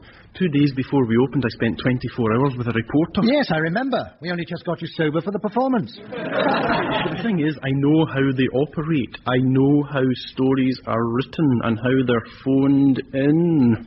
I know the system, Desmond. Well, jolly good, old boy. But how can that possibly help you now? You wait and see. Yeah, I think we'll leave it until about 9 o'clock tonight, just when they're putting the first edition together. That should put the right amount of urgency into the situation. Oh, dear. You're not going to do anything silly, are you? Right, it's time. Wish me luck. What's he up to, Sue? I think he's just trying to destroy a national newspaper, Desmond. Oh, is that all? He ought to get help, you know. I know. Thousands would love to help him do this. I mean psychiatric help. He's gone a bit peculiar. International Associated Press? Good evening. I wonder, could you put me through to the copy desk, please? Putting it through. Thank you. What's he doing? Copy desk. Oh, hello, love. Mike Clark here. Got the latest on Wilson. Wilson? Thought you phoned that in hours ago. Update on yesterday. Yeah, I did, love, but this is terrible. That exclusive. Just confirmed. Okay, go ahead, Mike. Right. First part, perverted shoe polish sicko Robert Wilson has blown the lid off the showbiz world. Stop. In a sensational interview, he told me how he attended a sex and drugs orgy thrown by Sir Richard Attenborough. He what? Good God! Attenborough. Attenborough. The magic mushroom, as he's known to his chums. Stop. Magic mushroom? Whilst there, Wilson provided pot for Michael Dennison. Denison. And the Darcy Gray. I think I'm going Gray. Gray, and took part in a 3-in-a-bed romp with Frank Bruno. Bruno. And Dame Judi Dench. Yes, please stop, Robert. He also provided hard drugs for such stars as... So this is appalling, absolutely appalling. What is? I'd no idea Michael and Dulcie took drugs. And Dickie. Magic mushrooms? No, Desmond, it's not true. What isn't? None of it. He's making it up. Well, that's even more appalling, then. They'll sue. Of course they'll sue. They'll sue Mike Clark and the paper, Desmond. It could cost $1 million. Dear, how dreadful. What? I buy that paper. I bet they put the price up. With a sheep, Also Dame Peggy Ashcroft in the jacuzzi. Stop. End of story. Thanks, Mike. You better put me through to the chief. Okay. They'll never print this, dear. It'll never get past the lawyers. Oh, Robert's thought of that. Night news editor? It's Mike here. Just phoned in the latest on Wilson. Yeah, it's coming through now. You lost your bleeding marbles, mate. The lawyers will go spare. Don't worry. You needn't get it lawyered. You what? Look, don't be stupid. I've got the proof.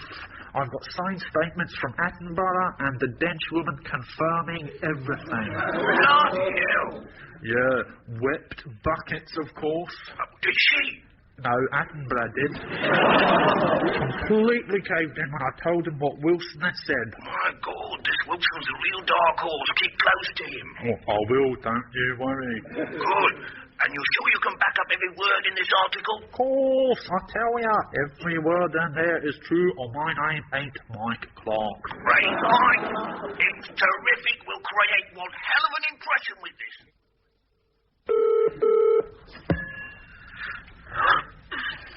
Hello, Mike. Got your number from the paper. Hope you don't mind me ringing. Who is that? Is that you, Wilson? It's 6 o'clock in the bloody morning. Yeah, how are you feeling? All right? Yeah, fine. Oh, so you haven't seen today's paper then? What? An amazing article about me. Tops a lot. Me and Dame Peggy Ashcroft in the jacuzzi. Vera Lynn and the satanic ritual. Incredible stuff. Bloody hell, who wrote that then? You did. What? Well, it's got your name on it, based on an interview you had with me yesterday, apparently. I never had no interview with you yesterday. I know. But that's never stopped you before. Pretty good. You've managed to destroy the reputation of 23 major stars in one article. Must be some kind of record. Result in some kind of record damages, anyway. You've gone very quiet, Mike. Are you still there? Yes, just choking gently. Good. Anyway, you go and get a copy of the newspaper, Mike. You'll find it in the first edition. Or is it the last? Did you hear the news, Mrs. Blake? What, dear? The news. The paper's agreed to settle out of court after all these weeks. Oh, good. And that journalist's been given a new job. Has he? He's their Beirut correspondent. And they've agreed to pay all those stars £50,000 each. That's a lot, £50. 50,000. for the damage to their reputation. Oh, lovely. So, what's Robert got then? Nothing. Nothing? No. The lawyer said that after those other articles, he no longer had a reputation.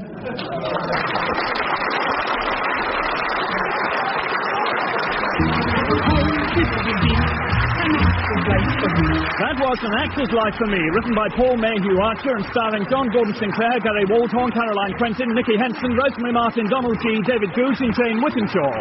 The producer was Paul Spencer.